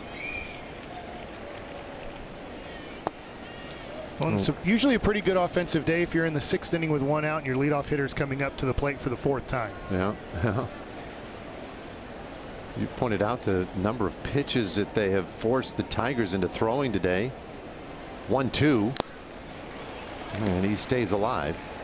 And so, you know, you can't help but talk about Brett Boone, who is taken over as the new hitting coach on this road trip. And there are definite indications that some tweaks in approach individually and as a team have made a positive impact here. Of course, this is a place where his grandfather, Ray Boone, had his best years in his big league career. That's outside. 2-2. Ray Boone, who played 13 years in the big leagues, was twice an All-Star, and both those years while he was a Detroit Tiger. That's high, and it's a full count. Yeah, and they still celebrate Ray Boone here at Comerica. 3 generations of Boones in the big leagues, and they were all exceptional. There's a high pop-up, deep short. McKinstry makes his way to it. 2 gone. Bob Boone, Brett's father, longtime big league catcher and manager and front office executive. I mean, he's a baseball man through and through. Brett, brothers with Aaron Boone, a manager of the Yankees. And we'll see them on the next road trip. And Brett, just a terrific hitting and fielding second baseman. I think he won 5 Gold Gloves. One year he led the American League in RBIs with 141 RBIs with that great Seattle team in 2001. Yeah, I think the MVP voting came down to 2 Seattle Mariners. Yeah. Ichiro beat out Brett Boone. Yeah. That is just outside. 2-0. You know, and if you look at the numbers from that year for those two, it's kind of interesting. If we, I don't think it was that clear. If you re-voted just on numbers, I think you'd vote Brett Boone, but this one out over third and down toward that left field corner. That'll be extra bases for Langford as he cruises to second base with a 2-out double. Well, this is a good job getting a fastball down and in. Great swing, and Wyatt Langford plays the game like you would hope every player plays it, hard at all times. As soon as he hit that ball, he's taking off out of the box and getting an easy stand-up double.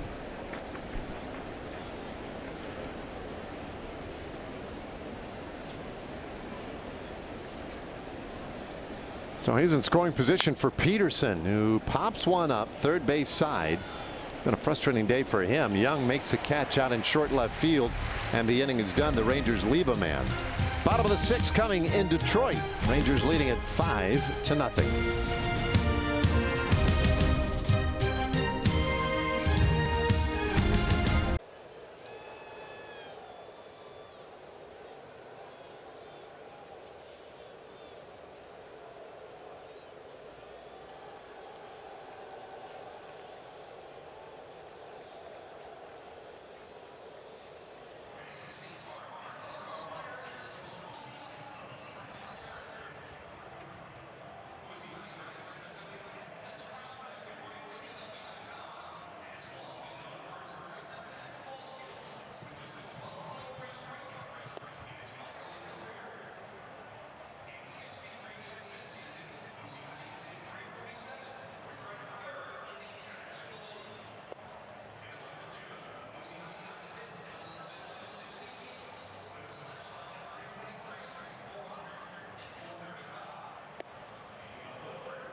Well, Nathan Eovaldi, this Mother's Day afternoon, has been pretty darn good on the mound. Even though he's fallen behind on hitters more than usual, he's only allowed 1 walk.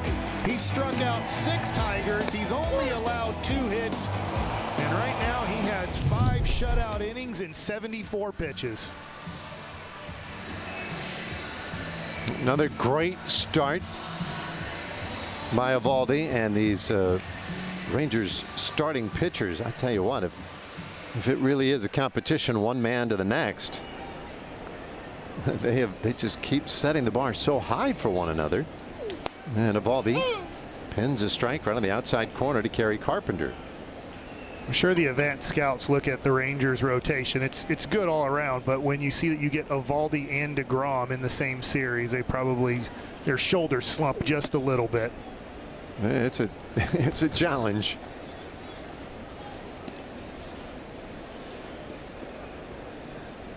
We mentioned the Rangers will be heading home afterward to take on the Colorado Rockies. It'll be Tyler Mahle in the opener tomorrow. Well, speaking of guys who have been pitching really well, 2-1 now the count on Carpenter. Mahle a 1.48 ERA this year. Yeah, right now it's not easy to make the All-Star team, but you have 3 All-Star pitchers in your rotation right now.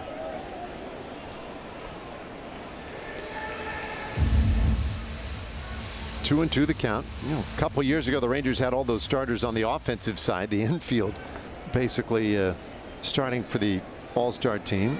And now 2 years later maybe it'll be the pitching staff. Swing and a miss, and Carpenter strikes out. Well, this is where Eovaldi's using all his pitches today. On the lefty there, goes with the curveball, and you can see Carpenter way out in front. And if he doesn't swing, it's strike 3 because it was located perfectly. 7th on the day.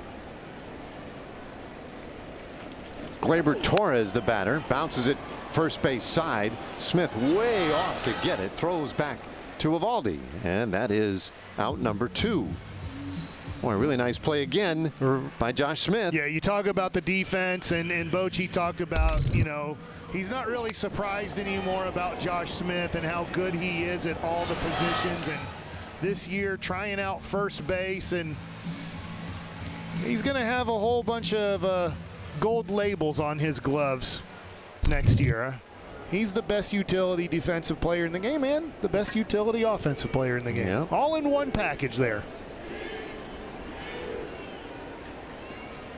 Colt Keith, the hitter. And he takes a curveball, strike one. This is what makes him so tough. I need to look and see how many curveballs he's thrown before this inning. He's thrown a few, but now this pitch is being kind of the pitch of the 6th inning. Another bouncer right side of the infield, and a play for Simeon. And how about a 1-2-3, very efficient 6th inning for Eovaldi, the right-hander, cruising a bit now. 7th inning coming up, 5-0.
Well, the Rangers are headed home after this one to take on the Rockies at Globe Life Field May 12th through the 14th. Scan the QR code for tickets or go to Rangers.com.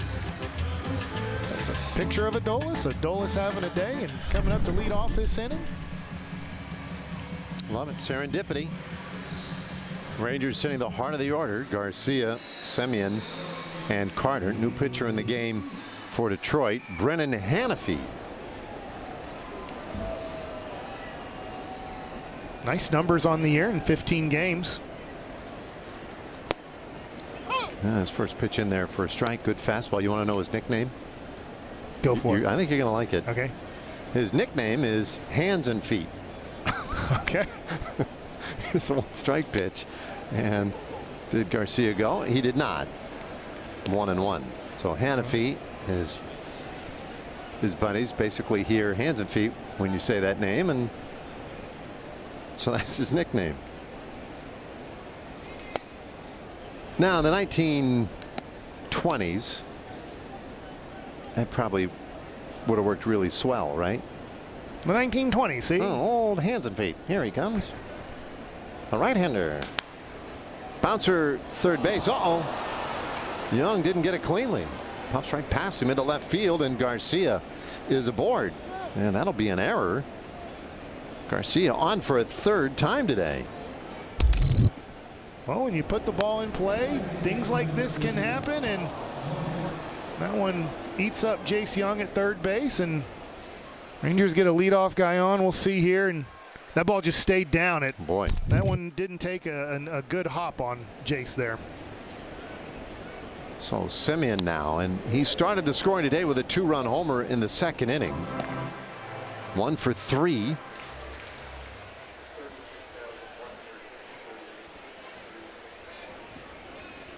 You ever find it interesting that if a ball takes a bad hop, it's pretty much still an error, but if you have a pop-up that you're under it for 5 seconds in the infield but your glove doesn't touch it, it's a base hit? That is interesting, yeah. Yeah, the logic being on a ball hit in the air that if you don't touch it, well, there's no error. Yeah. And I don't know, maybe that's just to account for a little bit of wind, right? That sort of stuff, and outside force acting on the ball, and that's fine. But isn't that the same thing as the ground? You're getting a weird hop off the ground? Yeah. I mean, that ball was bouncing where it was going to take a higher hop, and it just stayed low after the last hop. That can happen. In real time, you're like, oh, you're a major leaguer, you got to catch that. And then in slow motion, you realize why. I guess I'll say the error was made is the ball didn't hop the way it was supposed to hop.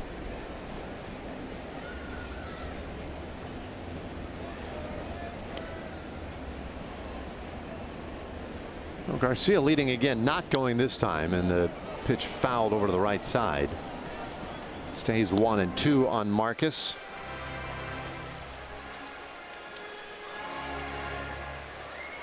This is game number 41. Rangers are now technically a quarter of the way into the season.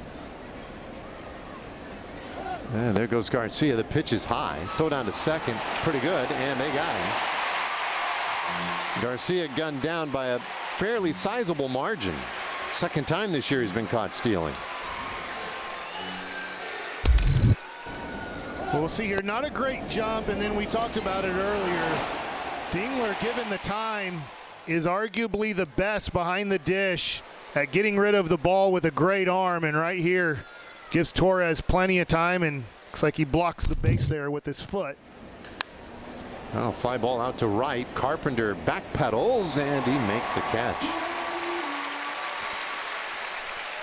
2 away. And on this Mother's Day Sunday, we'll hear from Hyundai. A blind spot that's never out of sight. How it should be. The Hyundai Tucson. Evan Carter here. He's 2 for 3. And he lays off a pretty good pitch. 1-0. RBI single in the 3rd. Infield hit in the 5th inning. And he came around to score eventually, and he's ahead now 2-0. It'll be interesting. Carter's early career on 2-0 he usually takes here.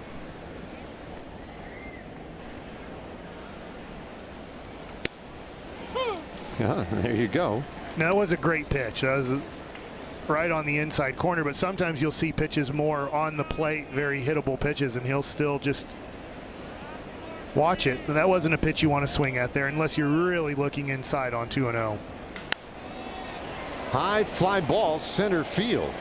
And that takes Baez way back there, but he makes the catch, and the inning is over. Stretch time in Detroit. Rangers up 5-0.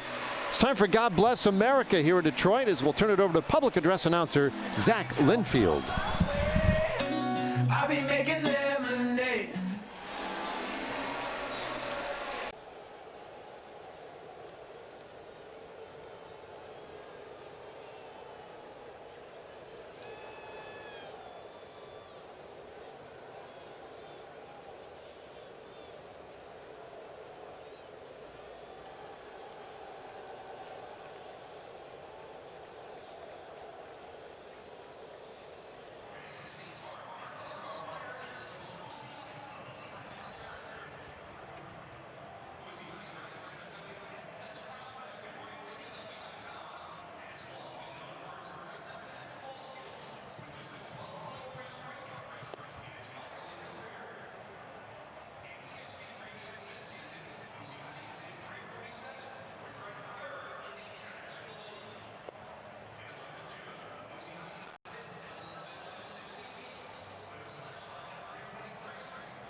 lately, and we want to bring your attention to it again. If you're interested in a wonderful scholarship opportunity, that's $10,000 in scholarship to a 2- or 4-year college program. Rangers are giving out 2 of them. Now, the applicants must be a child of an active duty or veteran of the United States military or a current or retired first responder, and planning to enroll in a 2- or 4-year college program. Go to texasrangers.com/honor and valor by June 15th to apply. Bottom of the 7th inning, 5-0 Rangers lead. Riley Green leading it off, then Torkelson and McKinstry. Eovaldi's been pretty efficient, and a ground ball hit up the middle. Duran is there. He throws over to first in time to get Green 1 away. It's a costly out there for Green.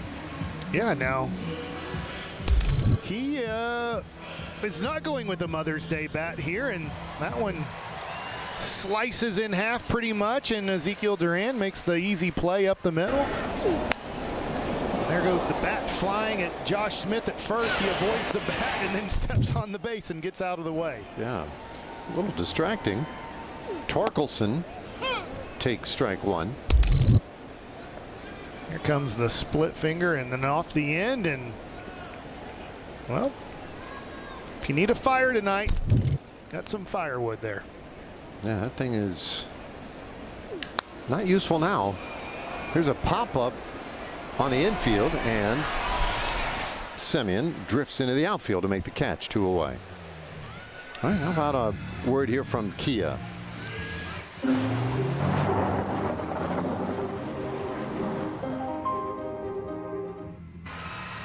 Well, as Eovaldi's cruising, and I wanted to get this in before an out, but he's gotten 2 quick outs here.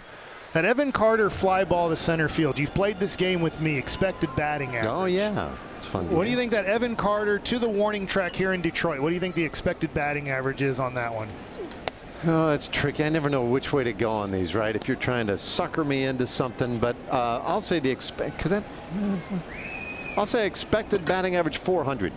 650 and a home run in 6 parks. Oh, wow. Okay. Because it carried pretty far. It's a big center field here. Yeah, he hit that ball at 102 miles an hour, and I was interested. I was like, gosh, off the bat, I thought he might have got it. It looked like somewhat of a routine play at the end, but Evan Carter hit that ball well. There's a swing and a miss. Strike 2 on McKinstry. Obviously, the Rangers' home park plays pretty big in center field area. It would not have been a home run at the Globe. Eovaldi 7 strikeouts today and looking for his 8th. The interesting thing about the strikeouts is he has not struck out anybody twice today. So 7 of the 9 hitters have punched out at one point or another. Putting pressure on Eovaldi here to double strike out a guy, huh? Yeah, well, I think McKinstry is the guy he will get for a second time. Here it comes. Nope. Little bouncer foul. Stays alive.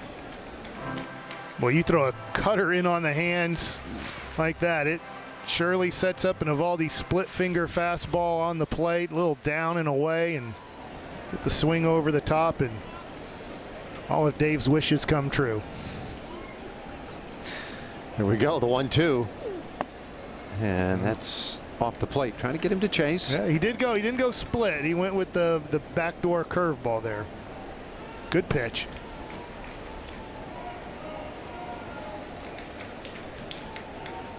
He's retired 9 straight. 2-2 pitch, and that's tight. And this run of 9 straight putouts by Eovaldi started with McKinstry striking out in the 4th inning. The Tigers have had just 3 base runners all day. A payoff pitch and another foul ball. McKinstry's giving him a good battle here. He is, and he has pushed the pitch count up to now 94. This will be the 95th pitch, so probably last inning for Eovaldi. Big Chris Martin working in the pen. 3-2. And that's a roller third base. Jung is there.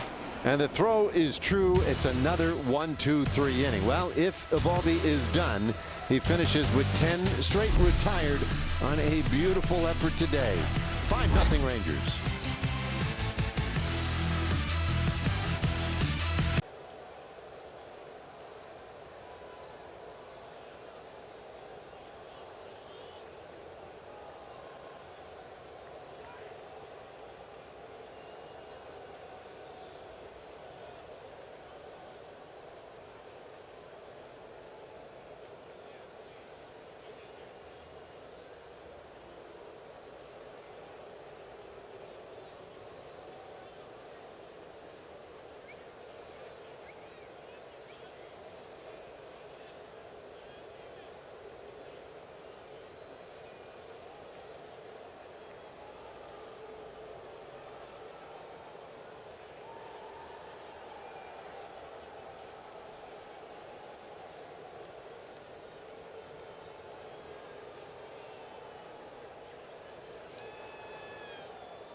Well, a great day's work rewarded by his teammates as Eovaldi dips into that dugout. A lot of high fives.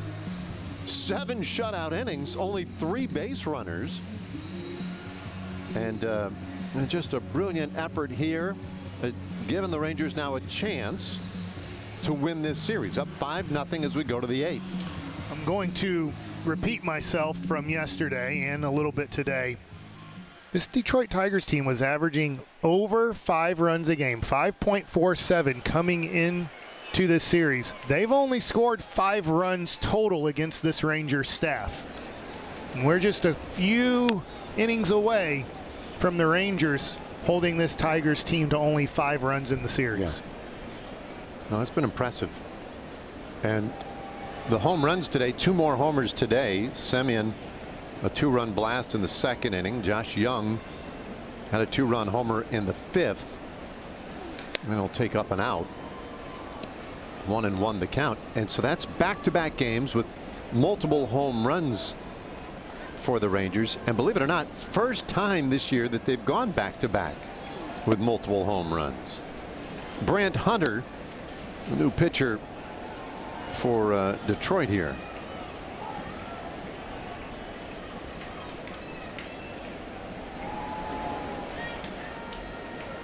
And the pitch comes way inside. Josh had a good day today, giving his mom a wonderful gift of a 2-for-3 effort, including a 2-run homer on Mother's Day.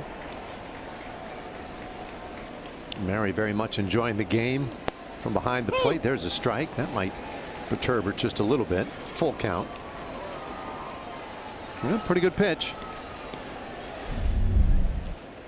It's okay. He needs to get another hit for Mom today. Yeah. Make good use of that bat. Eric Nadel telling me about an inning ago or so that he believes those bats are not allowed after today. 3-2. Oh, and Jung strikes out swinging. 1 away.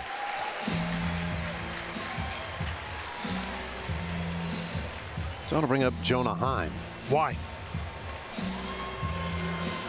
Well, he found an article that said Major League Baseball bats, I think most fans, actually fans may not be aware of this. They have to approve the colors of these bats, right? We used to have the Players Weekend where guys could have wild and you'll see like the pencil bat or the crayon bat. Mm-hmm. There's basically a very small range of colors that Major League Baseball allows. Black, brown, kind of that burgundy-ish, black cherry color, gray. 2-0, and that's fouled away by Jonah. And so they do expand those options, you know, during the Home Run Derby Players Weekend, and then of course Mother and Father's Day. But I swear I have seen players use those bats, the Mother's and Father's Day's bats, in subsequent games. It's a color you can see the ball off the bat. I understand, like, you know, we're not using white bats, you know, because the ball coming off the bat, you want to see it. But I mean, obviously they've all qualified to be used in a major league game on this Sunday. I don't get if you have a really good day with it and it felt good in your hands if you can't use it the next day or the day after. I'm telling you right now, we're going to see it. There will be guys using it tomorrow. Rangers in particular is the 2-2, and that one is pulled out to left field. Long run, Riley Green. He's back, and that is gone. Another home run, third of the game for the Rangers, and Heim makes it 6-0.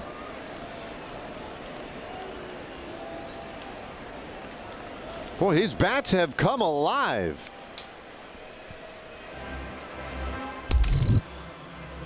Well, Heim with the pink lady gets it down the left field line, and definitely high enough, and Riley Green lets you know it's far enough. Now Duran with a big swing and a miss. 8 home runs in the last 2 games. Well, how many games was it that the Rangers didn't hit a home run? Was it 6 in a row? It felt like 6,000. Yeah, when I think Josh Smith broke it in the 9th inning of, at that point, I believe it was a non-competitive game. But yeah, this is fun. I like listening to you yell "gone." Yeah, that is fun. How about that? 16 runs, 21 hits, 12 extra base hits.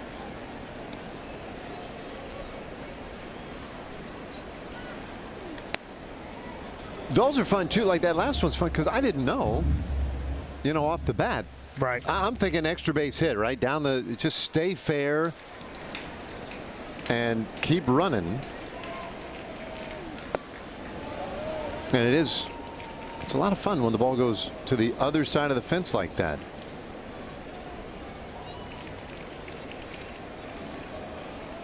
Heck, they should do that more often.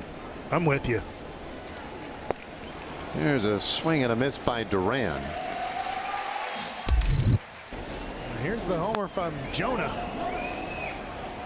Down the left field line and into, looked like into the stands and rolled into the bullpen. And if you don't know when this stadium was constructed, that fence way behind the fence was the fence. Yes, no, that is a good point. That's when Juan Gonzalez got traded here and said, I don't want to ever play here again. Yeah, you bring up a somewhat contentious moment in this park's history, but you're right. The back wall was the original wall in original dimensions here, and I thought it was inspired by the Tigers at the time, because now look, get yourself a huge yard, build around some pitching, Speed, and see if you can just athletes. just exploit that, right? If you can build a ballpark that is extreme one way or the other, and then build around that, you know, maybe you got something. But it didn't take long. Now, Juan Gonzalez was the most vocal about it and said, well, this is ridiculous. And so they brought in the fences quite a little bit there. This one lined out into right field. That's a base hit. Josh Smith with his first hit of the game. It's now a 7-game hitting streak for Smitty. Yeah, third time on base today. Really good job. Lefty on lefty. Fastball up and in. Getting the hands through and getting the ball in the right field to keep a hitting streak going. Third time he's been on base today. And now Langford, he doubled his last time up.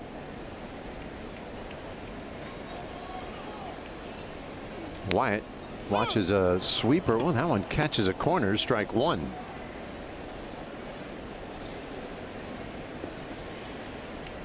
So Herter, third reliever today for the Tigers, gives up the home run to Heim. Now a 2-out single to Josh Smith. And Langford watches one up and out. Change up that time. Definitely up. Yeah, might have misread the manual on that. No, by change up, we didn't mean up. That is way off. Goodness. Fastball out. That almost looked like he just lost it. 2-1. And that's a good hitter's count, but I don't know that Langford could really sit on much here because Herter has looked somewhat erratic. Here's the pitch, and that's fouled over to the right side. 2-2. Now Langford also just going with regular bat today.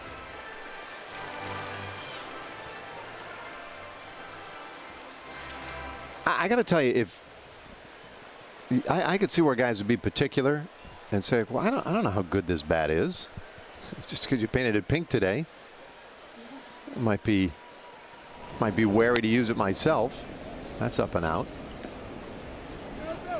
But a lot of guys have used it and to good effect today. Certainly Semien and Jung and Jonah. I mean, they've gotten good use out of them. Sam Haggerty waiting on deck. Looks like he'll hit for Jock Peterson. There he goes, and that's ball 4. So Langford on for a second time today. And they announce Haggerty. Peterson did not have a great day today. And he gives way now to Haggerty in this 8th inning. I did look up coming into today. I know Peterson's not hitting right now, but he did have an OPS in the month of May at 825. Now that was before his at-bats today, but I think as you look at just his season numbers, it's tough. But the month of May, getting better and better. Oh, a bunt down the hill for it. Herter, and he throws to first in time. Boy, that was close. And it ends the inning. But Rangers with a little more firepower in the 8th inning. This time it's Jonah Heim pulling it down the left field line, and he makes it 6-0 Rangers.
Well, 6-0 Rangers with the lead here, and the Rangers will go to the bullpen in the 8th inning after 7 shutout from Eovaldi. Chris Martin takes over. Coming in with a 0-4 record in his 17 games. ERA at 2.16, 20 Ks to 3 walks, and the 222 batting average against. All right, he'll get the bottom of the order here. Dylan Dingler to lead it off for the Tigers. There are 2 hits today. Riley Green had a double in the 2nd. Torkelson a single in the 4th inning. Also had a walk. But that is all against Eovaldi, who was outstanding today. And Martin Runs one in for ball one. And also outstanding on a day where it looked like Evo was fighting himself a little bit, especially in the early innings. Yeah, I don't know how many 2-0 counts he had. I know at least 4.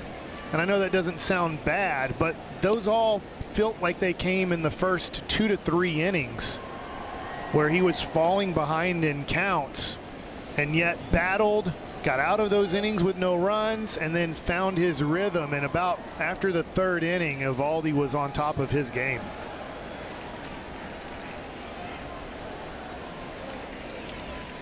So now last of the 8th, the 1-1 to Dingler, and he'll foul it back for strike 2.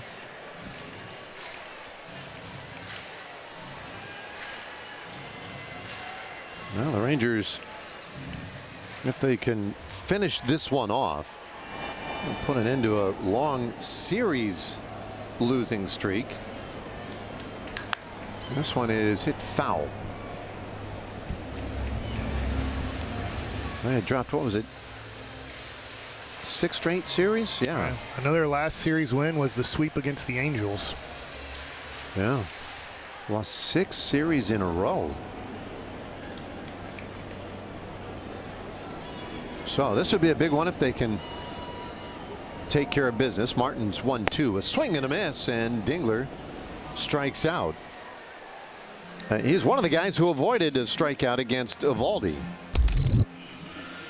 Well, the 6'8" righty goes with the 95 above the zone and blows it by Dingler for first out here in the 8th inning.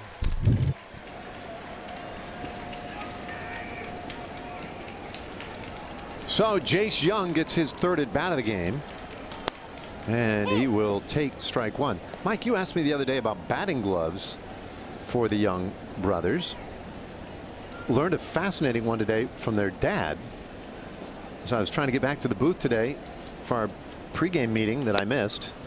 That's high, and the count 1-1. And let me formally apologize to you and everybody else involved.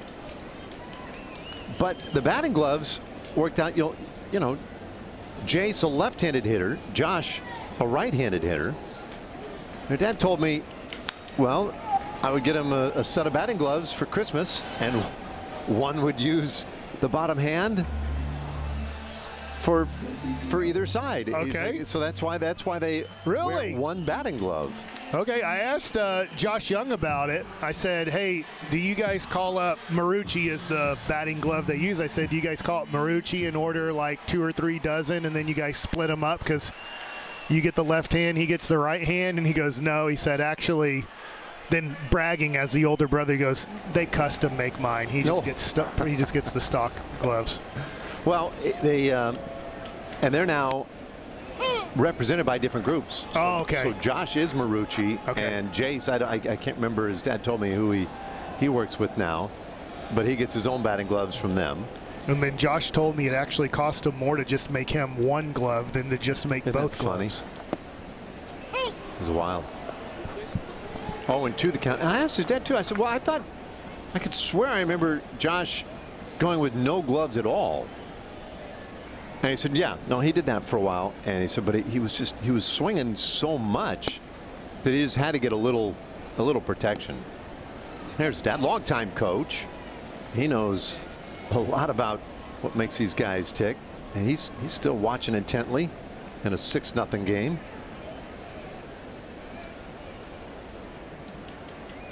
One-two. Yeah, that's just outside. I tell you what, I mean, I know it's just this series, and Baez didn't play every game. I don't know if I've seen him in his career on a 1-2 count take that pitch much. Well, there's a take as well that you wouldn't expect, and he strikes out looking. Second time he strikes out today, and it's a 1-2-3 for Martin. 9th inning coming up in Detroit with the Rangers leading 6-0.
Welcome back to Comerica Park. Rangers lead at 6-0 here at the top of the 9th inning, looking to close out this road trip with a 3-3 record, which would feel like a big turnaround from where this team was at the beginning of this trip. And when we spoke with Corey Seager after yesterday's 2-home-run game, he said, you know, it's been a tough stretch for us, but right now I feel like we're trending in the right direction. And just in speaking about, you know, the small things that they had done earlier in this trip, just in getting on base, he said, you know, sometimes you kind of have to find the light in the dark times, and right now I feel like the light is starting to peek through, and we're hoping that it opens up some more, and it feels like the way that they're closing out this trip is a step in the right direction.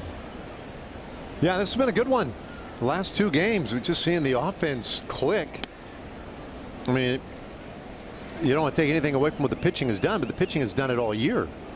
But we're seeing better at bats, and Garcia right at the top of the list of guys who is showing real aptitude here and going about things with a slight adjustment. 2 hits today. He's also reached on an error. Last night, Laura interviewed Jock Peterson after the game, and Jock said something interesting. And I know that Brett Boone has only been here for less than a week. He got to the team Monday night. He said, we're speaking the same language. Bouncer third base here, and Jung throws out Garcia 1 away. And I think Donnie Ecker did a great job here. I don't want this to be anything. This is always the tough thing, talking about a new guy and getting positive, that people say, oh, well, then you're saying this. No, Donnie Ecker worked his tail off here, did a great job. He's part of the reason why you're a world champion in 2023. But maybe the team needed a new voice and a different voice and a guy that spoke in a different way to start changing the approach and the mentality at the plate. And slowly, I'm hoping that the last 2 days that we've seen is the approach, the mentality. And these guys are too talented. We've talked about it, and you know, I won't say a specific year. I have years in my mind that are specific. Maybe the Rangers weren't talented enough to make changes offensively to be a good offensive team, but this one is. Simeon flies out to left field. 2 gone. I'm with you, and it's not real difficult to look back through recent years and identify some of those years where they probably didn't have enough talent to pull it off. But I'm with you. This is a group, they've done it in their careers, and they look like they're ready to do it again as Evan Carter takes a strike, and it is 0-1. Carter, 2 hits today in 4 tries.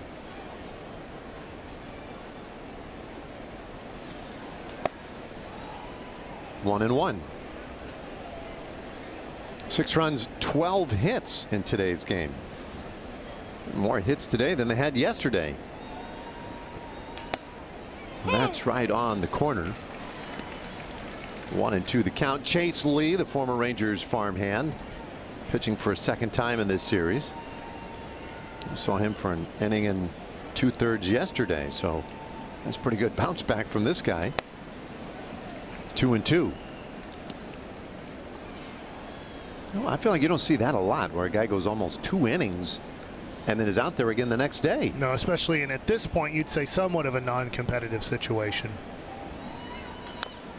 Would mostly mean I don't know the Tigers' upcoming schedule, but it would mean he's probably got tomorrow off, but I don't know if the Tigers have an off day tomorrow.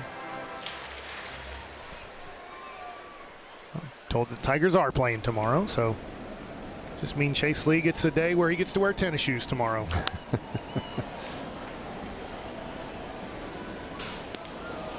Count stays 2-2 on Carter. Yeah, they're staying here at home against the Red Sox. Oh, that's right. We knew that. 2-2 pitch. And another foul ball. This is a good battle. Good at bat.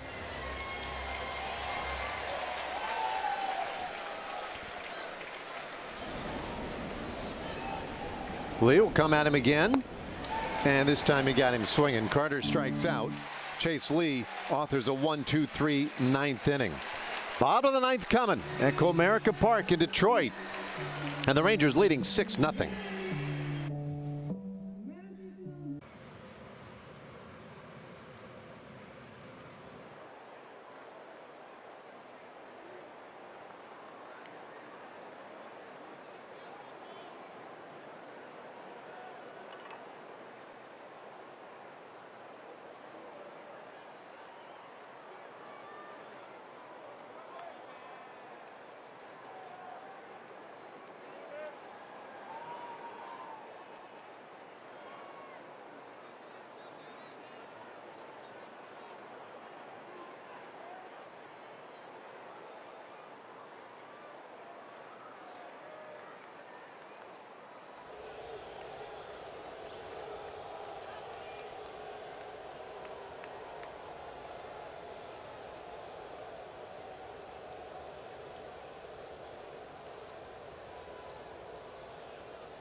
Telecast is presented by authority of Rangers Television LLC and may not be reproduced or retransmitted in any form, and the accounts and descriptions of this game may not be disseminated without the express written consent of Rangers Television LLC.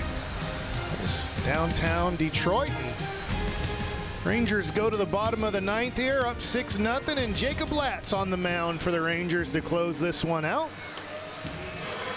Well, his job here, put the finishing touches on a really, really good overall pitching performance by the Rangers. Yeah, right here.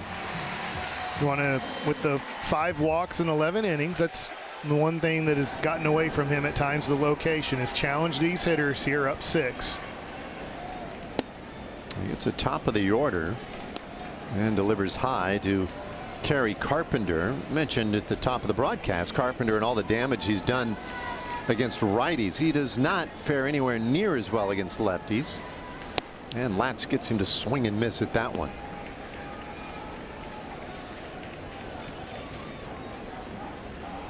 Carpenter, Torres, and then Keith, the batters do. And they may hit for Colt Keith. We'll see. Ooh, 2-1. Nice pitch, just wasn't called there. You can see it caught the zone.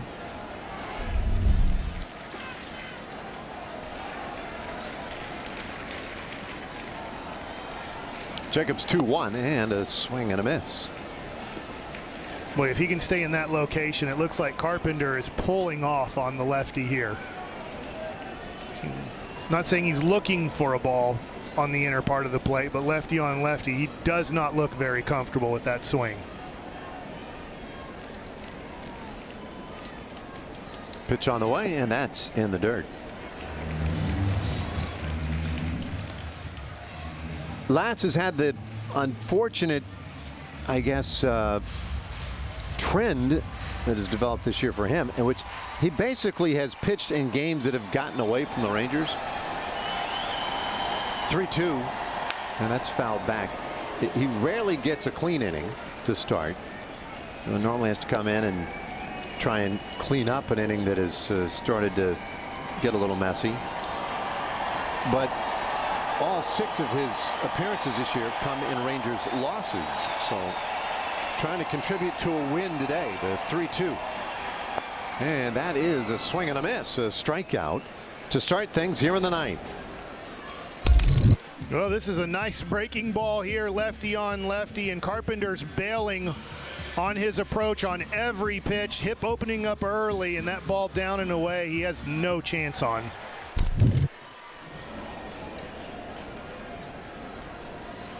Right now, Gleyber Torres. And he'll take ball 1.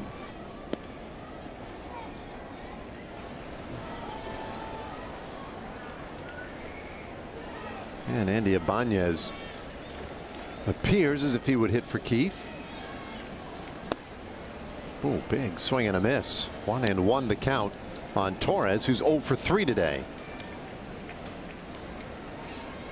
Final game of Detroit, a getaway day as the Rangers head home afterward. Big homestand coming up. A chance, you'd hope, for the Rangers to take a little momentum here into a series with the Rockies Monday, Tuesday, and Wednesday. A Rockies team that seems would present an opportunity. And then 4 against Houston. Fly ball out into center. That one drops in for Gleyber Torres. And there's the 3rd hit of the game today for Detroit. And that gets the fans out of their seats. At 36,000 and change here today, and they've just been waiting for something to cheer about. Well, Eovaldi and DeGrom and this pitching staff can silence a crowd if they're looking for offense. I wonder if you asked the Tigers hitters at the end of this game, if you said, hey, is this the best pitching staff you faced? I get you don't get to face all 5 starting pitchers. You only get to face 3, but this team who's been doing some damage offensively, I wonder what they would say about this staff. Well, Andy Ibanez, the former Ranger, takes ball 1. He's pinch hitting for Colt Keith.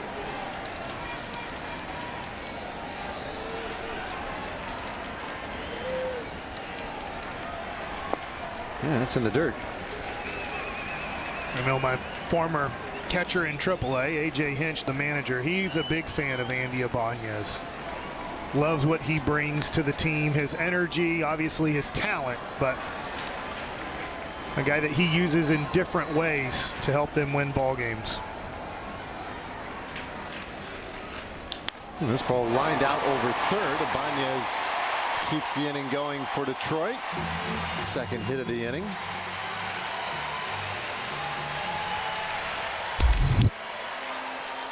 Well, this pitch just middle, and Ibanez doing his job as a pinch hitter. Gets a single, gets on base. Obviously, the Tigers need a lot of base runners to get the tying run to the plate. Hopefully that doesn't even come close, but right now the Tigers doing their best to keep this game alive. So Mike Maddox will head out there to have a word with Latz, with Green coming up. It's 6-0. Robert Garcia starts to throw out of the bullpen. You got a little room, but you don't want to monkey around too much. You have mentioned multiple times, we've referenced the fact that this is a high scoring, very potent offensive team, the Detroit Tigers. We've been trying to talk a little bit of put in some perspective just how good the Rangers pitching has been in this series.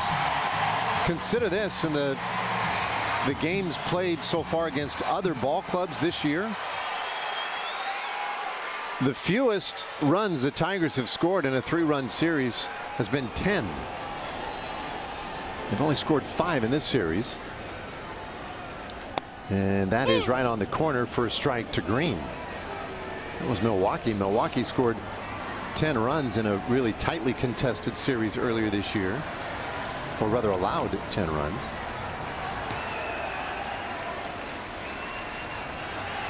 One strike pitch and a swing and a miss. He jumps ahead of Green, 0-2. Two good pitches right there to get ahead. Now we've seen Green in this series, now it's against righties, but use the whole field and use that left center gap. So he's not just a straight pull left-handed hitter. Infield back deep, open for a ground ball. And that just missed. 96 and right off the edge. Good pitch though. A lot of pressure to lay off of that pitch. Green did, and then put pressure on the umpire to call that one a strike.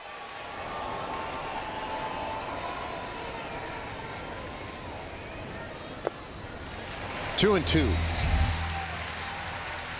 On his breaking ball, especially against lefties, it looks like Latz is just falling off pretty hard to the third base side and just not getting enough momentum going to home to keep that one on the plate and in the zone. Now time called. Jonah asked for time. That does count as a disengagement for what it's worth, which is not a lot right now. Torres the man at second. Ibanez the runner at first.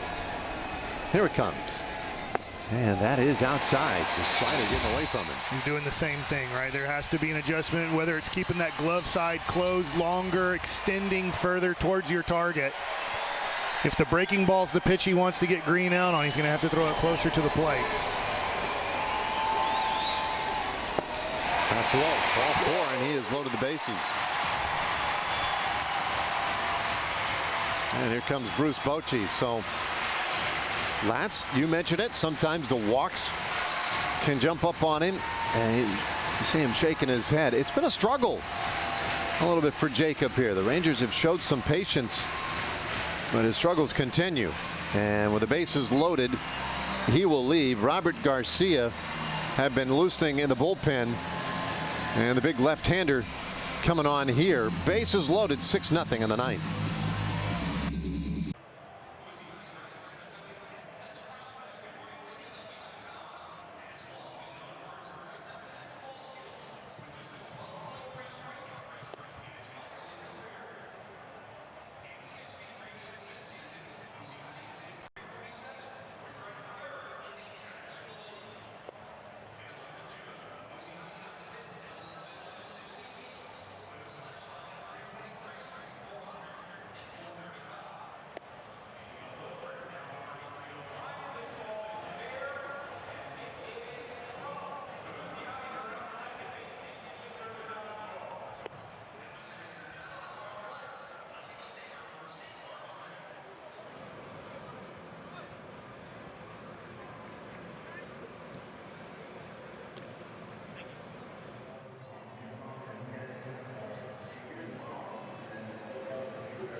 it has been all Rangers all day today. 6-0 the score.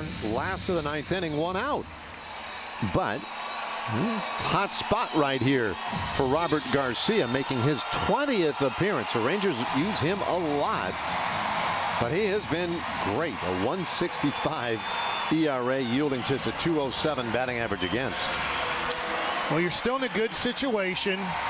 With 1 out here in the 9th inning, you don't really worry about the runners on base. Your total concentration is on the hitter here. First pitch swinging.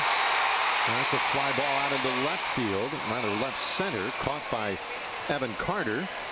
Torres tags, he'll score. A sacrifice fly makes it a 6-1 ball game.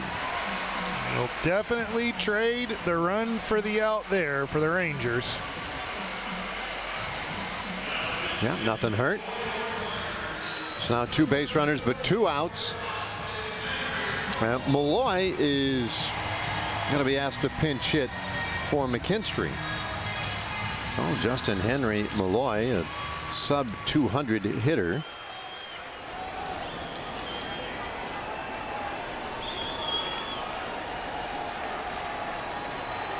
Tigers down to their final out this afternoon. Bond is at second, Green the runner at first, and that one hits the outside corner for a strike. Well, Evaldi definitely shut down the crowd energy and noise, but this Tigers fan base that's still here is into the game right now.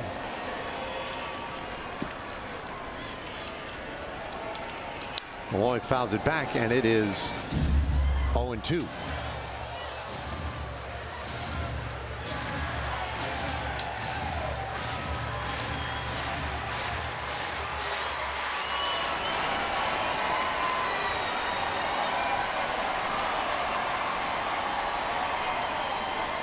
Garcia right back at him, and that is low. Goes with a changeup. That is his favorite pitch, and it's a good one. A game that started with one of the best changeups in baseball with Reese Olson, Tigers starter, ends with the guy right there with him, and Robert Garcia. The 1-2 lifted out into right field. Garcia is there. He'll make the catch, and this one is over. A 6-1 Mother's Day win in Detroit, and the Rangers take the series. Well, this is a great win for the Texas Rangers. The offense came through. Josh Jung hits a homer for his mother on Mother's Day, and Nathan Evaldi with another great start for the Rangers. Well, this one had everything. The Rangers with a 6-1 win and come home on a happy flight tonight. Let's take a quick break. We'll come back and wrap it up for you here in just a moment.